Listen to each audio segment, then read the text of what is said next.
మీ జీఐఈటీ ఇప్పుడు జీజేయుగా మారింది. 2000కు పైగా ప్లేస్మెంట్స్, ఐపీఎం, కేపీఎంజీ వంటి సంస్థలతో ఇంటిగ్రేటెడ్ కోర్సులు. యూపీఎస్సీ కోచింగ్, అడ్మిషన్లు ఓపెన్. ట్రాన్స్జెండర్స్ అనగానే ఒకలాంటి చిన్న చూపు, కానీ వాళ్ళలో కూడా చాలా టాలెంట్ ఉంటుంది. అలాగే చాలా మంచి వాళ్ళు కూడా ఉన్నారు. మంచి పదవుల్లోనూ మంచి ఉద్యోగాల్లోనూ రాణిస్తున్న వాళ్ళు ఉన్నారు. అలాగే ఇప్పుడు ప్రస్తుతం మనతో పాటు నా ఎదురుగుండా ఉన్నారు స్నేహ గారు. తను రీసెంట్గా వరంగల్ జిల్లా మొత్తానికి కాంగ్రెస్ పార్టీ నుంచి కార్యదర్శిగా ఎంపికయ్యారు. ఒక్కసారి తనతో మాట్లాడదాం. నమస్తే అండి. నమస్తే అండి. First of all congratulations. Thank you so much. చాలా హ్యాపీగా అనిపించింది మీరు అయ్యారని తెలియగానే. బట్ ఇప్పటికే లేట్ అయింది. మిమ్మల్ని 2 సార్లు కాంటాక్ట్ చేశాం, కానీ మీరు బిజీ, ఆ తర్వాత మీరు వస్తానన్నప్పుడు మేము బిజీ అయ్యాము, అవ్వలేదు. మొత్తానికి ఇవాళ అయితే మా ఎదురుగుండా ఉన్నారు. ఎలా అనిపిస్తుంది? ఫస్ట్ మీ ఫీలింగ్ ఏంటో చెప్పండి. సో ఫస్ట్ ఆఫ్ ఆల్, నాకు ఒక ట్రాన్స్జెండర్ స్నేహగా గుర్తింపు ఎంత మనము మంచి అచీవ్మెంట్ చేసినా కూడా ఏదో ఒక చోట మమ్మల్ని వివక్షతగానే చూస్తూ ఉంటారు. మమ్మల్ని సక్సెస్ఫుల్గా ఎంత ముందుకు వెళ్దామని ఎక్కడో ఏదో ఒక పొరపాటు చేసిన వాళ్ళని పట్టుకొని చూసి అందరినీ ఒకేలాగా చూసేవాళ్ళు. సో నేను చాలా అవమానాలు పడ్డాను, ఇటు ఫ్యామిలీ నుంచి, సొసైటీ నుంచి చాలా అవమానాలు పడ్డాను. నా స్టడీ ఎంఎస్ సోషియాలజీ కంప్లీట్ అయిపోయింది. సో ఎంఎస్ సోషియాలజీ కంప్లీట్ అయిపోయింది. అండ్ గ్రూప్ 2 కూడా రాయడం జరిగింది. అండ్ కొన్ని కాంట్రాక్ట్ బేసిక్స్లో జాబ్స్ ట్రై చేయడం జరిగింది. చాలా ట్రై చేశాను. ఎక్కడికి వెళ్ళినా ఏదో ఒక చోట అవమానాలు అవి ఇవి జరుగుతూ ఉండేది నాకు. సో బెగ్గింగ్కి వెళ్ళే చోట అవమానాలు, ఎక్కడికి వెళ్ళినా ఏదో ఒక అవమానించేవాళ్ళు. సో ఇది ఈ యొక్క కాంగ్రెస్ ప్రభుత్వం వచ్చిన తర్వాత నిజంగా ఇది మాకు ఇచ్చిన అరుదైన గౌరవం అనుకుంటున్నాం మేము. నిజంగా చెప్తున్నాము. అంటే ఇది ఒక ట్రాన్స్జెండర్ కాంగ్రెస్ దాంట్లో ఒక పదవిని ఇవ్వడం అనేది మామూలు విషయం కాదు. నాకు ఆ సార్ వాళ్ళు ఆ మెమరం ఇవ్వడము అండ్ ఐడి కార్డు ఇవ్వడము, కండువ కప్పే టైంలో కానీ నిజంగా చెప్తా అవి నేను చూస్తే అందరు క్లాప్స్ కొడుతుంటే నా కళ్ళలో నీళ్ళు తిరిగిపోయాయి ఆ రోజు. అంటే చప్పట్లు కొట్టుకుంటూ అడుక్కునే మమ్మల్ని ఎక్కడ చూసి వివక్షత నెట్టి పడేసేవాళ్ళు మమ్మల్ని చూస్తే. అదే చప్పట్లు కొడుతూ నన్ను అభినందిస్తున్నారు. నిజంగా అది కాంగ్రెస్ పార్టీకి మేము అవమానపు చప్పట్లు అభినందన చప్పట్లుగా మారాయి. నేను చెప్పాను కదా ఇందాక ఎన్ని చోట్ల అవమానాలు పడ్డాం అనేది.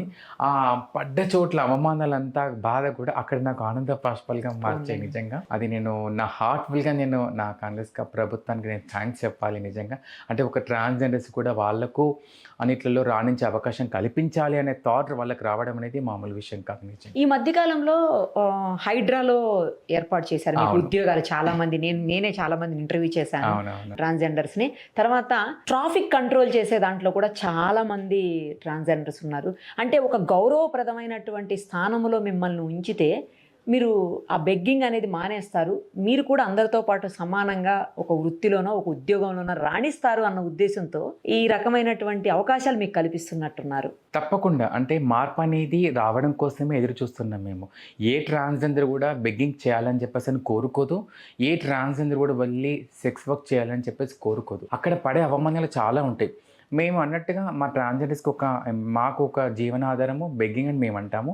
మాకు దేవుడిచ్చిన వరం ఒకటి, అంటే వెళ్ళి దీవించాలి, వాళ్ళని దీవించి రావాలి వాళ్ళకు. అది మాకు ఆ దేవుడిచ్చిన వరంగా మేము దాన్ని ముందుకెళ్తున్నాం. కానీ అది ఎక్కడి వరకు శుభకార్యాలకి అక్కడికి వెళ్తున్నాము. అక్కడికి కానీ అది కాస్త దాటేసి ఇప్పుడు సిగ్నల్ దగ్గర రావడము, షాప్లకు వెళ్ళిపోవడము, ఇలా వెళ్ళిపోవడం జరుగుతుంది. ఎందుకంటే ఎంప్లాయ్మెంట్ ఏం లేకపోవడం వలన ఇలా వెళ్తూ రావాల్సి వచ్చింది. కానీ ఎప్పుడైతే కాంగ్రెస్ ప్రభుత్వం అది ఆధీనంలోకి వచ్చిన తర్వాత వెంటనే మమ్మల్ని ఫ్రీ బస్ అనేది మాకు ఆడవాళ్ళతో పాటు ఇమ్మీడియట్గా మాకు అనౌన్స్మెంట్ చేయడం ఆ రోజు నిజంగా మేము చాలా హ్యాపీగా ఫీల్ అయ్యాము.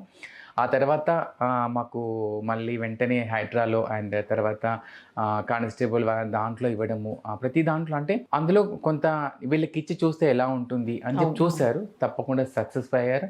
సో ట్రాఫిక్ వాలంటీర్స్ అయిపోయిన తర్వాత నెక్స్ట్ వచ్చేసి ఇప్పుడు దీంట్లో మన హైడ్రాలో కూడా ఇవ్వడం జరిగింది. మెట్రోలో కూడా చేస్తున్నారు ఇప్పుడు. మెట్రోలో కూడా 17 మెంబర్స్ ఏమో జాయిన్ అవ్వడం జరిగింది. సో దాంట్లో కూడా చేస్తున్నారు. అంటే బెగ్గింగ్ అనేది చాలా మందికి అనుకుంటారు వీళ్ళు ఎక్స్ట్రా మనీ కోసం ఇలా చేస్తారు అలా చేస్తారు అని చెప్పేసి అనుకుంటారు. అంటే మనీ కోసం తప్పకుండా ప్రతి ఒక్క మనిషికి డబ్బు అవసరమే. డబ్బు అవసరం, బ్రతుకు తెరువు కోసం అవసరమే. కానీ ఒక అబ్బాయికి ఒక అమ్మాయికి ఉండే ఖర్చు ఎక్కువ. మా నార్మల్ ఖర్చు అయితే ఒక ట్రాన్స్జెండర్ ఉండే ఖర్చు అధిక ఖర్చు. ఎందుకు? రూమ్ రెంట్ కామన్గా అయితే ఇప్పుడు ఒక కామన్ ఫ్యామిలీ మెంబర్స్కి అయితే రూమ్ వచ్చేసి 4,500 5,000 తీసుకుంటారు. మాకు వచ్చేసి 10,000 అండ్ మళ్ళీ 5 months అడ్వాన్స్ ఇవ్వాలి, వాళ్ళు పెట్టే రూల్స్ పాటించాలి. సో అవన్నీ చేయాలి. సో నార్మల్గా ఆటో ఎక్కితే ఇప్పుడు మనం కామన్గా ఆటో ఎక్కితే వెళ్తే ఏమంటారు వాళ్ళని 100 రూపీస్, మనం 25 అంటే మనం నార్మల్గా దిగే దగ్గర అదే మేము ఎక్కితే మినిమం 200 ఇవ్వాలి వాళ్ళకి. ఎందుకు అంటే మీరు ఎక్కితే ఎవరు ఎక్కరు కదా. సో ఇలాంటి వారు రావడము, సో ఇట్లాంటి అవమానాలు పడుతున్న మాకు నిజంగా మాకు ఫ్రీ బస్ అనేది రావడం అండ్ ఇలాంటి అవకాశాలు రావడము నిజంగా చాలా హ్యాపీగా అనిపించింది. ఒకసారి బస్లో నాకు ఒక అవమానం జరిగింది. అది నా యూట్యూబ్ ఛానల్ ఇంకా ఉంది మేడం. నేను మా అన్నయ్య వాళ్ళ ఇంటికి వెళ్తున్నాను, బస్ ఫుల్ క్రౌడ్గా ఉంది. నిలబడ్డారు అంటే స్టూడెంట్సే నిలబడ్డారు అక్కడ. స్టూడెంట్స్ కొంతమంది నా పక్కన లైన్ నిలబడ్డారు. నా సీట్ పక్కన ఖాళీ, నేను వీడియో తీస్తున్నాను, వచ్చి కూర్చోవచ్చు వాళ్ళు వచ్చి అక్కడ. కానీ నా పక్కన ఎవరు కూర్చోలేదు. తన పక్కన కూర్చుండ కూడా అంత చూసే జనాల మధ్య అది నేను ఆలోచించాను. కానీ ఇప్పుడు అదే ఫ్రీ బస్లో మా పక్కనే కూర్చొని వస్తున్నారు, మా పక్కనే కూర్చొని మాట్లాడుతున్నారు. అంటే గౌరవం అనేది ఎక్కడి నుంచి రావాలంటే ఫస్ట్ మనల్ని ఆదరించే వాళ్ళ నుంచే రావాలి. సొసైటీ నుంచి కనుక మనకు కనుక రెస్పెక్ట్ అనేది వస్తే అందరూ అర్థం చేసుకుంటారు. అందులో ఒకటి ఫ్యామిలీ నుంచి కూడా రావాలి. అవును, ఇప్పుడు ఫ్యామిలీస్లో చాలా మంది ఇట్లా మేము ట్రాన్స్ అని చెప్పగానే ఏం చేస్తారంటే వెంటి వేయడము, కొట్టడము, బలవంతంగా ఇంట్లో ఉంచడము అలాంటివి చేస్తూ ఉంటారు ఫ్యామిలీస్ ఎక్కువ. ఏంటంటే వాళ్ళే ఫ్యామిలీస్ కూడా ఎక్కువ భయపడేది దేనికోసం అంటే చుట్టుపక్కల వాళ్ళ సమాజానికి, బంధువులకు. మెయిన్ మా శత్రువులు బంధువులేనండి. మా ఫ్యామిలీస్కి ఉండే శత్రువులు ఎవరంటే బంధువులే. ఏంటంటే నీ కొడుకు ఏది లేదు, నీ కొడుకు ఎందుకు అట్లా అయ్యాడు, డబ్బు కోసం అలా మార్చారు ఈ కొడుకుని. అరే ఎందుకు అలా చీర కడతారు? ఒక అబ్బాయి చీర కట్టుకోమంటే కట్టుకుంటాడా? నా హావభావాలు నా కుటుంబానికి అర్థమయ్యే విధంగా చెప్పడానికి చూసాము. వాళ్ళు తిరిగారు, హాస్పిటల్ చుట్టూ తిరిగారు, నా కొడుకుని మార్చడం కోసం అలా చాలా చూసారు. ఫస్ట్ మార్పు అనేది ఫ్యామిలీ నుంచి రావాలి, ఆ తర్వాత సొసైటీ నుంచి రావాలి. కానీ మమ్మల్ని ఫ్యామిలీస్ అర్థం చేసుకోకపోయినా, ఈ సొసైటీ అర్థం చేసుకోకపోయినా కాంగ్రెస్ ప్రభుత్వం మమ్మల్ని అర్థం చేసుకుని మాకు మెట్రోలో కానీ, హైదరాబాద్లో కానీ, ట్రాఫిక్లో కానీ ఇలాంటి అవకాశాలు ఇచ్చి గొప్ప అరుదైన అవకాశాలు ఇవ్వడము. అండ్ ఇంకొక మాట, ఏ ఒక్క రాజకీయ అంటే ఏ ఒక్క పార్టీని నేను తప్పుగా ఎప్పుడు నేను మాట్లాడను. ఎందుకంటే మాకు అందరితోని మంచి అనుబంధమే ఉంది. ఎందుకంటే మా జీవనాధారం మేము వెళ్ళి బెగ్గింగ్ చేయాల్సింది. ప్రతి ఒక్కరిని మేము దీవించాలి. ఈరోజు మేము కాంగ్రెస్ ప్రభుత్వంలో ఉన్నాం కదా, ఇంకో పార్టీలను దీవించమనే కాదు, ప్రతి ఒక్కరు కూడా సక్సెస్గా ముందుకెళ్ళాలి. కానీ మమ్మల్ని ఏ రాజకీయ నాయకులు కూడా స్టేజ్ పైన కానీ ఒక ట్రాన్స్జెండర్ అని ఎక్కడ కూడా మాట్లాడలేదు.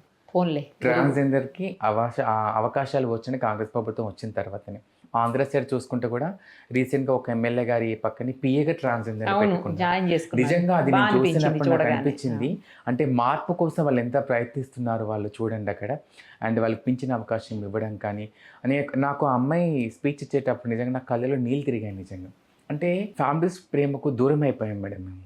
అన్న పెళ్ళిళ్ళకు, తమ్ముళ్ళ పెళ్ళిళ్ళకు, చెల్లెల ఫంక్షన్లకి, నాన్న ప్రేమకు, తల్లి ప్రేమకు దూరం అయిపోయిన మమ్మల్ని ఇలా వీళ్ళందరి మమ్మల్ని హక్కున చేర్చుకుంటున్నప్పుడు నిజంగా వీళ్ళ కోసం మేము పనిచేయాలి కదా, ఎందుకు మా ఫ్యామిలీస్ మమ్మల్ని అర్థం చేసుకోమని చెప్పేసి అని అనిపించింది. నిజంగా మీరు అన్నట్టుగా మేము మా మనసులో చెప్పలేని బాధలు ఉన్నాయి. కానీ సంతోషం ఇప్పుడు మా పైన చిరునవ్వు వస్తుంది. 4 గోళ్ళకే పరిమితమైన మా జీవితాలని మేమున్నామని చెప్పి మాకు భరోసా కల్పించి మా రేవంత్ అన్న మమ్మల్ని ముందుకు నడిపిస్తున్నాడు. గ్రేట్. అసలు మీకు ఎలా అవకాశం వచ్చింది? అంటే ఆ పోస్ట్ అనేది చాలా కీలకమైన పోస్ట్. ఇప్పుడు జిల్లా మొత్తాన్ని ఒక సెక్రటరీ లెవెల్లో మీరు ఆ పార్టీని ముందుకు తీసుకుపోవాలంటే అంత సాధారణమైన విషయం కాదు.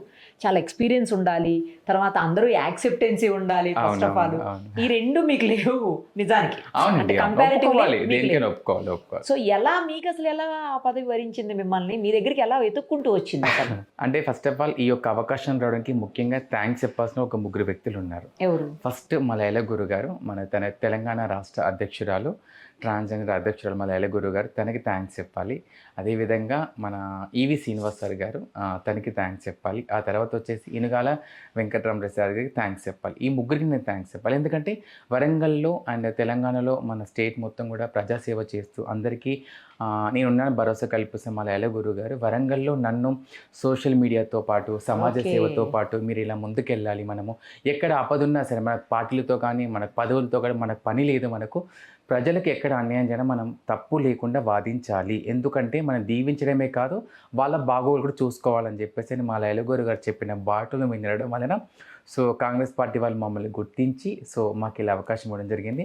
ఇందులో స్పెషల్ థ్యాంక్స్ టు కొండ సురేఖ మేడం గారికి, అదేవిధంగా కొండ మురళి సార్ గారికి, నాయని రాజేంద్ర సార్ గారికి కూడా మేము థ్యాంక్స్ చెప్పాలి. ఎందుకంటే మమ్మల్ని ఎవరు కూడా ఎక్కడ కూడా మాట్లాడలేండి మా గురించి, కానీ వాళ్ళు అసెంబ్లీలో మాట్లాడడం, కొండ సురేఖ మేడం గారు అయితే అసెంబ్లీలో మా గురించి మాట్లాడడం జరిగింది. ఏ ఒక్క ఈవెంట్ అయినా సరే ఒకవేళ మేము అక్కడ కనబడ్డా కూడా మమ్మల్ని ముందుకు పిలుస్తారు. కొండ సురేఖ మేడం గారు కానీ, నాయని రాజేంద్ర సార్ కానీ, ఇప్పుడు ఈవి శ్రీనివాస్ సార్ కానీ, ప్రతి చోట కూడా మమ్మల్ని మీరు ముందుండాలి, మీరు ఎక్కడైనా సరే ముందు ఉండాలి, మీరు ఎక్కడ వెనక ఉండొద్దు. మీరు కనుక ముందడుగు వేస్తే మీ వెనకున్న మీ యొక్క కమ్యూనిటీకి మీరు భరోసాగా నిలబడ్డట్టు అని చెప్పేసి అని ఒక హామీ ఇవ్వడము. సో అలా ప్రజాసేవ చేస్తూ అలా చేస్తూ కొంచెం మేమేమి అందరికీ సర్వీస్ అంటే చాతన సాయమే చేస్తూ ఉంటాం మేమందరికీ. ఏంటంటే ఎవరికి ఎక్కడ ఆపద ఉన్నా సరే వెళ్ళి అక్కడ హెల్ప్ చేయడము. సో లాక్డౌన్లో కానీ అండ్ తర్వాత ప్రతి ఒక్కరికి హెల్ప్ఫుల్గా ఉండడము.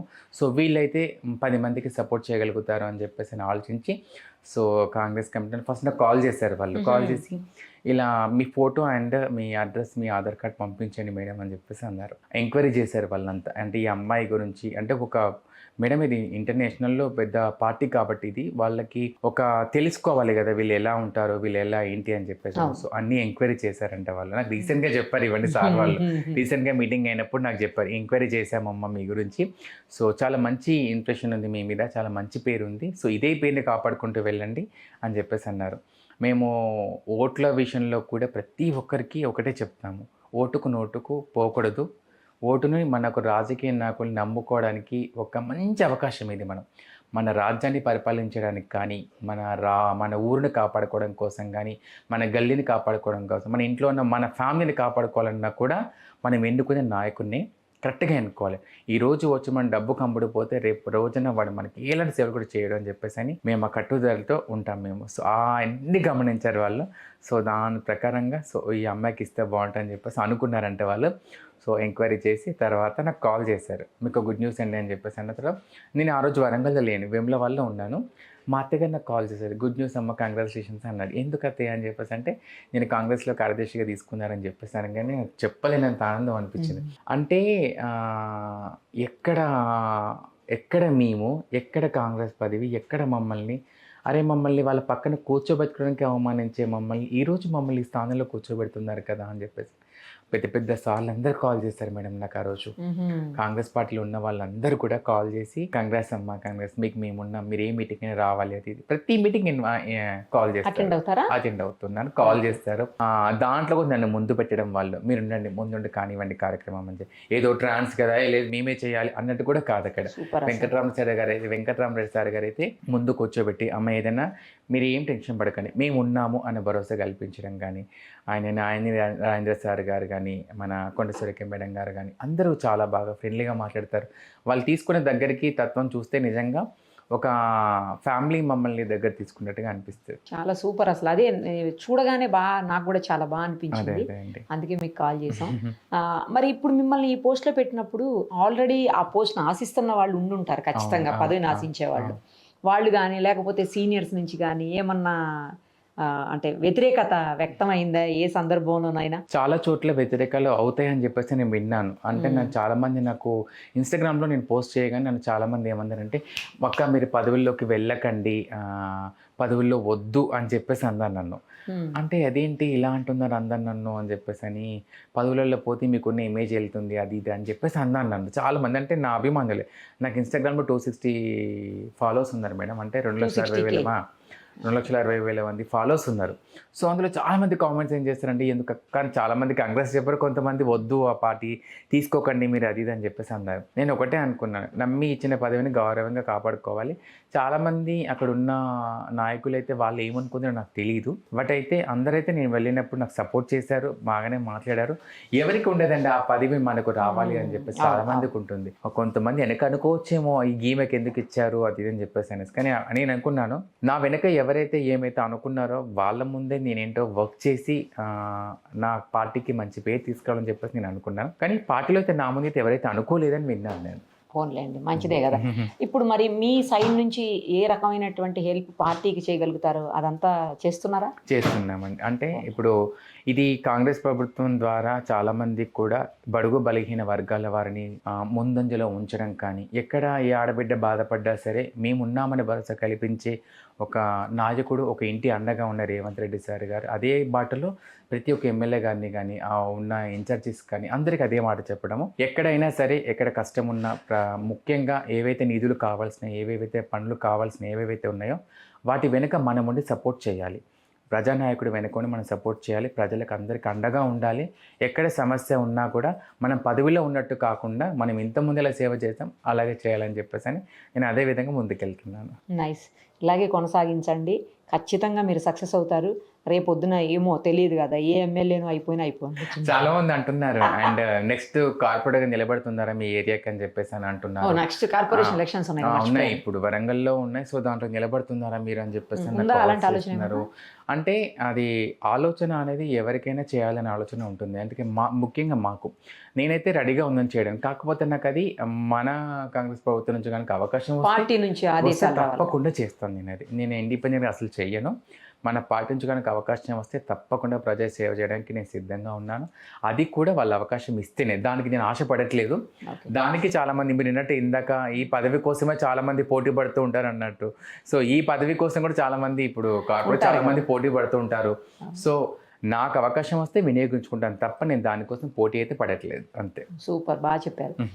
అన్నీ బాగున్నాయి, అంతా బాగుంది. కానీ ఏంటంటే మీ సైడ్ నుంచి, అంటే నేను అది కాసేపు రాజకీయాలు తెద్దాం, మామూలు ఇంటర్వ్యూ అనుకోండి కాసేపు. ఇది ఇప్పుడు వెళ్తారు మీరు చాలా చోట్లకి ఆశీర్వదించడం కోసం వెళ్తారు, చాలా రకాలైనటువంటి ప్లేసెస్ లాంటి, అది శుభకార్యాలు కావచ్చు లేకపోతే ఏదైనా షాప్ ఓపెనింగ్స్, అట్లా అన్ని దగ్గరకి మీరు వెళ్తారు. వెళ్ళినప్పుడు డిమాండ్ చేసి వాళ్ళని బెదిరించి వాళ్ళని ఇబ్బంది పెట్టి వాళ్ళని నానా మాటలు దుర్భాషలాడి రకరకాల వికృత చేష్టలు చేసి డబ్బులు ఎందుకు గుంజుకోవటం, వాళ్ళు ఇచ్చినంత సంతోషంగా తీసుకొని ఎందుకు వెళ్ళలేరు? ప్రతి చోట మీరు వచ్చారంటే భయపడిపోతారు ఆ యజమానులు, లేదంటే ఆ ఫంక్షన్ అవుతున్నప్పుడు అరే ఫంక్షన్ స్పాయిల్ అయిపోద్దేమో, వీళ్ళు రావడం వల్ల ఇబ్బంది పడతామేమో అని చెప్పి వాళ్ళు జరుగుతున్న పూజ మీద కూడా కాన్సన్ట్రేట్ చేయకుండా ఇటు మీ మీదే కాన్సన్ట్రేట్ చేయాల్సినటువంటి పరిస్థితి తీసుకొస్తున్నారు. నేను అందరిని అనట్లేదు, చాలా చోట్ల మేజర్గా ఇదే జరుగుతుంది. ఎందుకు అంత ఇబ్బంది పెట్టి మీరు ఏం సాధిస్తారు? మేడం ఇది చాలా మంచి ప్రశ్న వేశారు మీరు. ప్రస్తుతం సొసైటీలో మాపై ఉన్న అపోహ ఒకటి ఉంది. అంటే వీళ్ళు ఇలాంటి వాటికి వస్తారు, డిమాండ్ చేస్తారు, అది అని చెప్పేసి అని అంటారు. మా దాంట్లో కొంతమంది నకిలీ ట్రాన్స్ కూడా ఉన్నారు. నకిలీ ట్రాన్స్ ఎవరంటే ఇప్పుడు పెళ్ళిళ్ళు అయిపోయి అండ్ అంటే ఒకప్పుడు ఊళ్ళల్లో నాటకాలు అవి వేసేవాళ్ళు ఒకప్పుడు. సో వాళ్ళంతా బహిరూపులు అంటారు వాళ్ళని. సో వాళ్ళు కూడా మాకంటే ముందే అక్కడికి వచ్చేయడము, సో ముందే అక్కడ గొడవ చేసేయడము, డబ్బులు ఎక్స్ట్రా మాట్లాడము, ర్యాష్గా మాట్లాడము, గలీజ్గా మాట్లాడము, అలాంటివి చేస్తుండేవాళ్ళు. వీళ్ళంతా ఎక్కడ తయారైపోతారంటే మేడం మన సులభ్ కాంప్లెక్స్లలో రెడీ అయిపోతారు. వాళ్ళకి ఫ్యామిలీస్ ఉంటాయి, పిల్లలు ఉంటారు, భార్య వాళ్ళందరూ ఉంటారు. వాళ్ళకి మేము భయపడతాం. ఫస్ట్ ఆఫ్ ఆల్ వీళ్ళు ఏం చేస్తారంటే వీళ్ళొక ముఠా ఉంది, వీళ్ళది ఒక ముఠా. ఏమైపోయిందంటే వాళ్ళు మాకంటే ముందే వెళ్ళిపోవడము, అక్కడ మాట్లాడము, వాళ్ళ దాంట్లో వాళ్ళకి లొకేషన్స్ పెట్టుకొని వెళ్ళిపోవడం, అలా చేయడం జరుగుతుంది అన్నట్టు వాళ్ళంతా. సో అది అరికట్టాలంటే మేమే అది తీసుకోవాలి మా దాంట్లో. సో మా మీద నిజంగా ఒక రీసెంట్గా ఒక ఇష్యూ జరిగింది, మన కీచర్ దగ్గర ఒక ఇష్యూ జరిగింది. అక్కడ ఇంటి యజమాని మీద రాళ్ళు ఇసిరేసి వాళ్ళు గృహప్రవేశం చేసుకుంటుంటే కొట్టి ధ్వంసం చేసి కొత్త ఇంటిని, అవునండి ఒప్పుకుంటాను. అంటే మా దాంట్లో మిస్టేక్ చేసే వాళ్ళు ఉన్నారు. అది ఎట్లా అంటే కొత్త పిల్లలు ఎవరైతే వస్తారో సో వాళ్ళందరికీ అవగాహన ఉండదు. సడన్గా మా దాంట్లో ఏం చేస్తారంటే బాధకి పంపించేసేయడము, వాళ్ళతో మాట్లాడడం, ఏదంటే తాళి ఇట్లా వెళ్ళగానే తాళి కొట్టడం, మాట్లాడడం, అదంతా అదైపోయింది అక్కడ. సో మిస్టేక్ చేసే వాళ్ళని మా దాంట్లో మేము మాకు పనిష్మెంట్స్ ఉంటాయి, జరినామాలు ఉంటాయి. మా దాంట్లో దండం అంటాము, మీ భాషలో జరినామాది, జరినామా వేయడము, వెలివేయడం, అలాంటివి జరుగుతున్నాయి మా దాంట్లో కూడా. సో ఇదంతా కూడా ఇప్పుడు మీరు అన్నట్టుగా ఇక్కడ వెళ్ళి బెగ్గింగ్ చేసే చోట డిమాండ్ చేస్తున్నారు అని చెప్పేసి అంటే వాస్తవానికి కొంతమంది మా దాంట్లో ఒకప్పుడు చేశారు, ఒప్పుకుంటాం. కానీ ఇప్పుడు ఉన్న సిచ్యువేషన్ మీ 2026లో కనుక చూసుకుంటే 25లో చాలామంది నకిలీ ట్రాన్స్ రావడము, ఆశ్చర్యం ఇచ్చడం, తర్వాత మేము సజ్జన సార్తో వెళ్ళి మాట్లాడడం, మాకు కౌన్సిలింగ్ పెట్టడము, చెప్పాం సార్ వాళ్ళతో. సార్ మీరు కూడా అంటే ఇక్కడ స్టేషన్ దగ్గరికి వెళ్ళినప్పుడు ఏంటంటే వాళ్ళని పట్టుకెళ్తే వాళ్ళు మీరు ఒకటే కదా, వాళ్ళు శారీ కట్టుకుంటారు, మీరు శారీ కట్టుకున్నారు ఏంటి అని చెప్పి క్వశ్చన్ చేసేవాళ్ళు మమ్మల్ని. అప్పుడు అక్కడ క్లారిఫికేషన్కి అర్థం కాకపోయేది వాళ్ళకి. సార్ వాళ్ళు నకిలీ అంటే ఎలా నకిలీ అని గుర్తుపట్టాలి, వాళ్ళు చీర కట్టుకుని బయటకు వస్తే ఎలా నకిలీ అంటారు, మీకు మీరే పడకాలు అనుకుంటున్నారా అని చెప్పి అన్న రోజు కూడా ఉన్నాయి మేడం పోలీస్ స్టేషన్లలో. సో ఎప్పుడైతే సజ్జనా సార్ మమ్మల్ని లీడ్ తీసుకొని మాకు మీటింగ్ పెట్టి మాట్లాడారో సో ఆ తర్వాత మేము చెప్పడం జరిగింది. ఆ తర్వాత ఈ నకిలీ ట్రాన్స్ కొంతవరకు 80% తగ్గారు. సో ఇప్పుడు మన ట్రాన్స్జెండర్స్ ఎవరైనా షాప్ ఓపెనింగ్స్ అక్కడికి వెళ్ళినప్పుడు మేము అక్కడ ఏ పద్ధతి ప్రకారంగా తీసుకోవాలో ఆ పద్ధతి ప్రకారంగా తీసుకుంటున్నాం. మేడం ఒక మాట, మీరు డిమాండ్ అని మీరు అంటున్నారు, కొంతమంది మాకు ప్రేమతో ఇచ్చేవాళ్ళు కూడా ఉన్నారు, కొంతమంది భయపడి ఇచ్చేవాళ్ళు ఉన్నారు, వీళ్ళు ఎందుకు వచ్చారు మీరు అన్నట్టుగా. అదే ఇప్పుడు ప్రేమతో ఇస్తే దాన్ని అసలు ఎవరు క్వశ్చన్ చేయరండి, కానీ భయపడిపోయి అక్కడ పూజ స్పాయిల్ అవుతుందేమో, లేకపోతే ఇంట్లో ఆ ప్రోగ్రామ్ అంతా కూడా గజిబిజి గందరగోళం అయిపోతుంది. ఆ కాన్సన్ట్రేషన్ అంతా మీ మీద పెట్టాలా, అక్కడ పూజ మీద పెట్టాలా, వచ్చిన బంధువుల మీద పెట్టాలా, జరుగుతున్న కార్యక్రమం మీద పెట్టాలా, అర్థం కానటువంటి సిచ్యుయేషన్లో మీరు డిమాండ్ చేసింది పోరు కదా అక్కడి నుంచి 1-2 గంటలు అక్కడనే కూర్చొని విసిగించి వేధించి ఎందుకు అంటున్నట్ల. నేను ఒక మాట చెప్తాను మేడం, ఇప్పుడు బెగ్గింగ్ చేసే చోట మా దాంట్లో అందరూ ఒకేలా ఉండరు. ఒకరు గట్టిగా వస్తారు, ఒకరు ప్రేమగా మాట్లాడతారు. ఎదుటే ఇచ్చే వ్యక్తి కూడా మమ్మల్ని ప్రేమగా చూసుకునే వాళ్ళు కొంతమంది ఉన్నారు. మమ్మల్ని చూడగానే వీళ్ళకి ఇచ్చే సెలవుడితే పంపిస్తే అయిపోతుంది అనుకునే వాళ్ళు కొంతమంది ఉన్నారు. అరే వీళ్ళు రావాలి, వీళ్ళు వస్తే మంచిది, వీళ్ళకు భోజనం పెట్టి డబ్బులు పెట్టి పంపించాలి అనుకునే వాళ్ళు ఉన్నారు. సో ఇక్కడ ఎట్లా అయిపోతుందంటే ఇచ్చే సార్ కంటే పక్కన ఉన్న వాళ్ళే ఎక్కువ బాగా మాట్లాడుతూ ఉంటారు. వీళ్ళకి ఎందుకు ఇవ్వాలి అది ఇది అని చెప్పి చాలా ఆ మాట పెరిగి కొంచెం ఏదో అక్కడ వాగ్వాదం జరుగుతూ ఉంటుందేమో కావచ్చు. కానీ మేడం నేను అన్నట్టుగా చెప్తున్నాను, ఒకప్పుడు ఇలా జరిగింది మా దాంట్లో కూడా. ఇప్పుడు సిస్టమాటిక్స్ పెట్టుకోవడం జరిగింది. ఏ టైంకి వెళ్ళాలి, ఏ టైంకి వెళ్ళి వాళ్ళని అడగాలి, ఒకవేళ దాతలతో ఏ ప్రేమగా మాట్లాడుకోవాలి. ఎందుకంటే మా జీవనాధారం బెగ్గింగ్, ఏ ఆధారం లేదు మాకు. సో ఈ యొక్క ఆధారం కనుకపోతే మా లైఫ్ స్టైల్ ఏంటనేది చాలామందికి అర్థమవుతుంది ఇప్పుడు. సో మేము ఒక మాట చెప్తున్నాను, అంటే ఇప్పుడు వెళ్ళి అడిగినప్పుడు మీరు ప్రేమగా ఎంత ఇస్తారో దానికి వాళ్ళు అడిగినప్పుడు మాట మంచి అనేది ఉంటుంది. ఒకవేళ హద్దు దాటితే దానికి లీగల్గా యాక్షన్ తీసుకునే అవకాశం మనకు ఉంది. 100 కాల్ చేయండి, అంటే యాక్షన్ తీసుకోమని చెప్పడం తప్పేం లేదు. ఎందుకంటే ఒకటి వల్ల వ్యవస్థ మొత్తం ఖరాబ్ అవ్వద్దు. కరెక్ట్. అది ఇప్పుడు నేను అదే చెప్తున్నాను. ఇప్పుడు మా దాంట్లో కూడా మా వాళ్ళు అదే అంటారు. ఇప్పుడు తప్పు చేస్తే వాడికి శిక్ష వేయడమా, జరినామా వేయడమా, వేయడమా జరుగుతుంది మా దాంట్లో.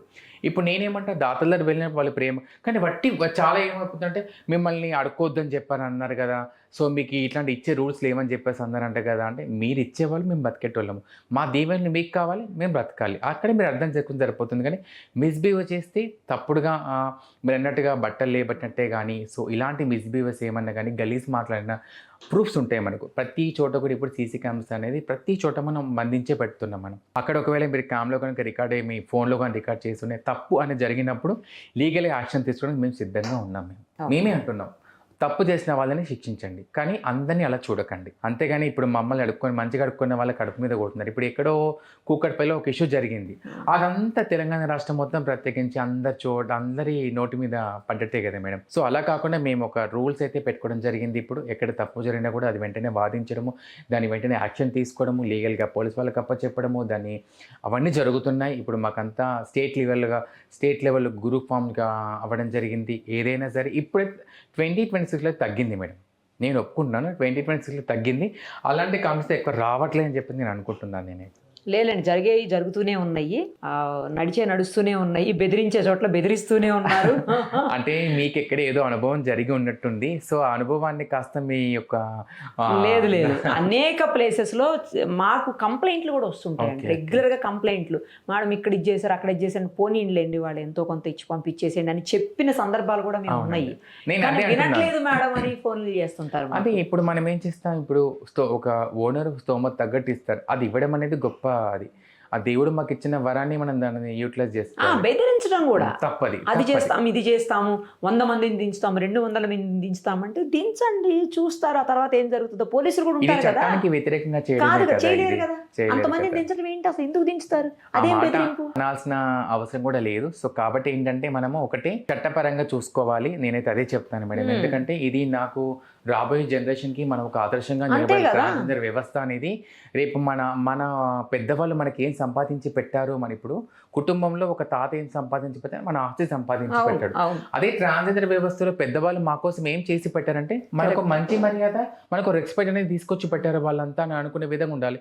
తప్పు చేసినామని శిక్షించండి, లీగల్గా యాక్షన్ తీసుకోండి, 100 కాల్ చేయండి. కానీ చిన్న వాటికైతే కాల్ చేస్తే అంటే మాకు ఎవరు కూడా మరి స్థాయి దాటిపోతేనే చేస్తారు. కానీ తర్వాత ఎవరికి అర్థం కాని ఇంకో విషయం, నాకు కూడా అర్థం కాదు, అసలు ఒక ఫంక్షన్ జరుగుతుంటే, లేదు ఒకటి ఏదైనా షాప్ ఓపెనింగ్ ఉంటే, లేదా గృహప్రవేశం ఉంటే, ఇట్లాంటివన్నీ అసలు గెస్ట్ల కంటే ముందు మీరు రెడీగా అక్కడ ఉంటారు, మీకు ఎలా తెలుస్తుంది ఇన్ఫర్మేషన్? అంటే మేడం ఇక్కడ మాకేంటంటే మేము డైలీ మా పనే అది.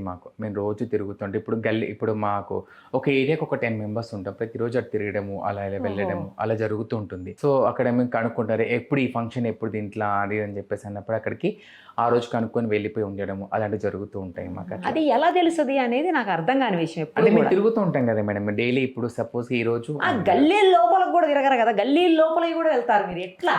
అంటే ఇప్పుడు లింకేజెస్ ఉంటాయి కదా మేడం, ఇప్పుడు ఆటో డ్రైవర్లు ఉంటారు, ఇప్పుడు మమ్మల్ని తోలే ఆటో వాళ్ళు ఉంటారు కావచ్చు, లేకపోతే రెగ్యులర్ గా ఆటో ఆ డ్రైవర్ లైన్ లో వెళ్ళే వాళ్ళు ఎవరో ఒకరు అమ్మ ఇక్కడ ఫంక్షన్ జరిగిందని చెప్పడం, ఆటో వాళ్ళనే కాదు, అంటే ఎవరో ఒకరు అమ్మ ఇక్కడ ఫంక్షన్ జరిగిందని, లేకపోతే ఇంకో ట్రాన్స్ కనబడి అక్కడ మీ ఏరియాలో ఇది జరిగిందని చెప్పడం కానీ అలాంటివి జరుగుతూ ఉంటాయి. అట్లా నాకున్న ఇన్ఫర్మేషన్ ఏంటంటే ఈ టెంట్ హౌస్ వాళ్ళు ఉంటారు కదా, ఆ టెంట్ హౌస్ వాళ్ళు ఏ ఫంక్షన్ జరిగినా టెంట్ హౌస్ వాళ్ళతో అయితే పని ఉంటది, ప్రతి ఒక్కరికి టెంట్ సామాన్ వస్తుంది కంపల్సరీ. వాళ్ళ నుంచి మీకు లింక్స్ ఉంటాయి, వాళ్ళే మీకు ఇన్ఫో ఇస్తారు, ఇన్ఫర్మేషన్ చెప్తారు, పలానా చోట ఈ రోజు లేదా ఈవినింగ్ ఈ ముందే వస్తాయి కదా టెంట్ సామాను, సాయంత్రం ఫంక్షన్ అయితే పొద్దునే వచ్చేస్తాయి, రేపు ఫంక్షన్ అయితే ముందు రోజు నైట్ వస్తాయి, పొద్దున్నే ఫంక్షన్ ఉందని చెప్పి వాళ్ళే చెప్పి మీ నుంచి కొంత అమౌంట్ వాళ్ళు కూడా తీసుకుంటారు, మీరు మీ నుంచి కొంత పర్సెంటేజ్ వాళ్ళకి కూడా ఇస్తారు అని విన్నా. లేదండి, అదంతా అబద్ధము. ఎందుకంటే మేము డైలీ మేడం మార్నింగ్ 6 గంటలకు లేస్తే రెడీ అయిపోయి మా పని అది, గల్లి తిరుక్కోవడము అడుక్కోవడం మా పని అది. ఎందుకంటే సాయంత్రం పొద్దున 6 నుంచి సాయంత్రం 6 గంటల వరకు ఎక్కడ ఏ ఇంట్లో పండుగ జరుగుతుంది, ఏ ఇంట్లో అడుక్కోవాలనే పనే మాది మాకు.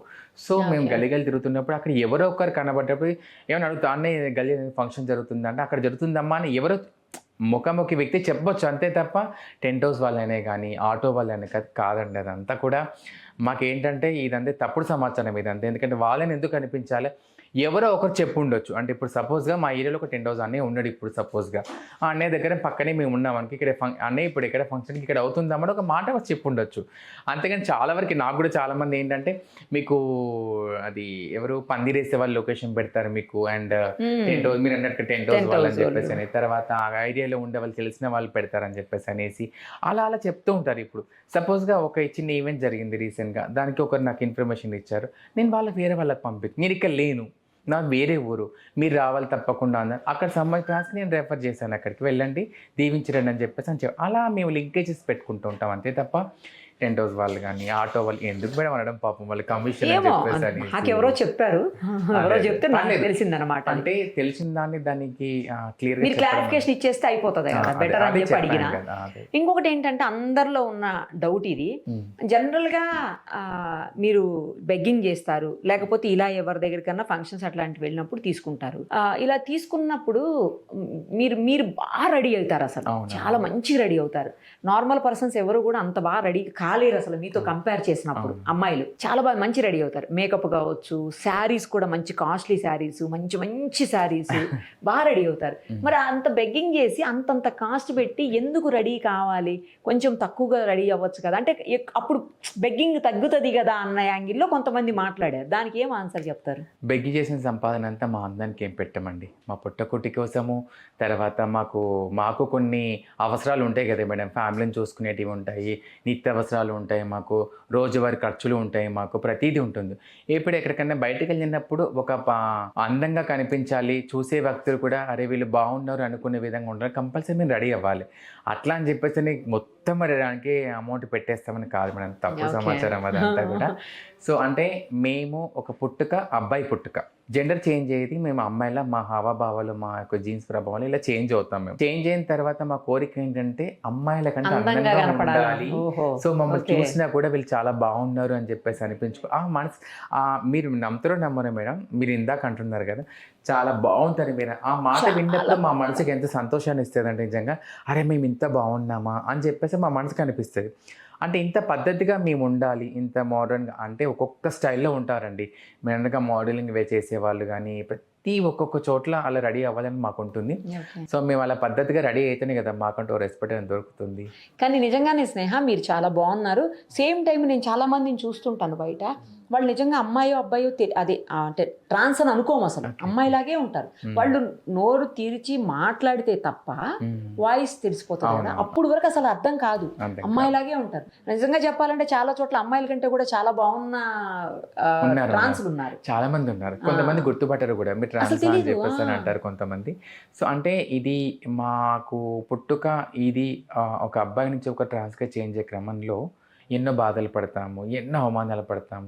ఇన్ని బాధలు పడి ఒక మంచి ట్రాన్స్గా అంటే చూసే 10 మంది కూడా మమ్మల్ని బాగుండమని చెప్పి అనిపించుకోవాలంటే తప్పకుండా ఉండాలి కదా. మీరు అన్నట్టుగా ఒక మాట అన్నారు, మీ లగ్జరీ ఈ అంతా కూడా మనకి బెగ్గింగ్కి ఒక అదవుతుందా అని చెప్పేసి మీరు అన్నారు. నిజంగా వాస్తవానికి మాకు రెడీ అవ్వడానికి మా బట్టలకి మా యొక్క లగ్జరీ ఖర్చుకు తప్పకుండా ఖర్చు అవుతుంది. ఎందుకు అంటే ఇప్పుడు శారీకి స్టిచ్చింగ్కి కానీ వాటికి వీటికి ఇప్పుడు ఒక ఆడవాళ్ళకి ఎంత ఖర్చు అవుతుందో మాకు అతకే మించి ఖర్చు అవుతుంది. మేము ఎందుకంటే దాన్ని కాపాడుకోవాలి, మమ్మల్ని చూడగానే మమ్మల్ని ఒక మెచ్చుకోవాలి చూసే.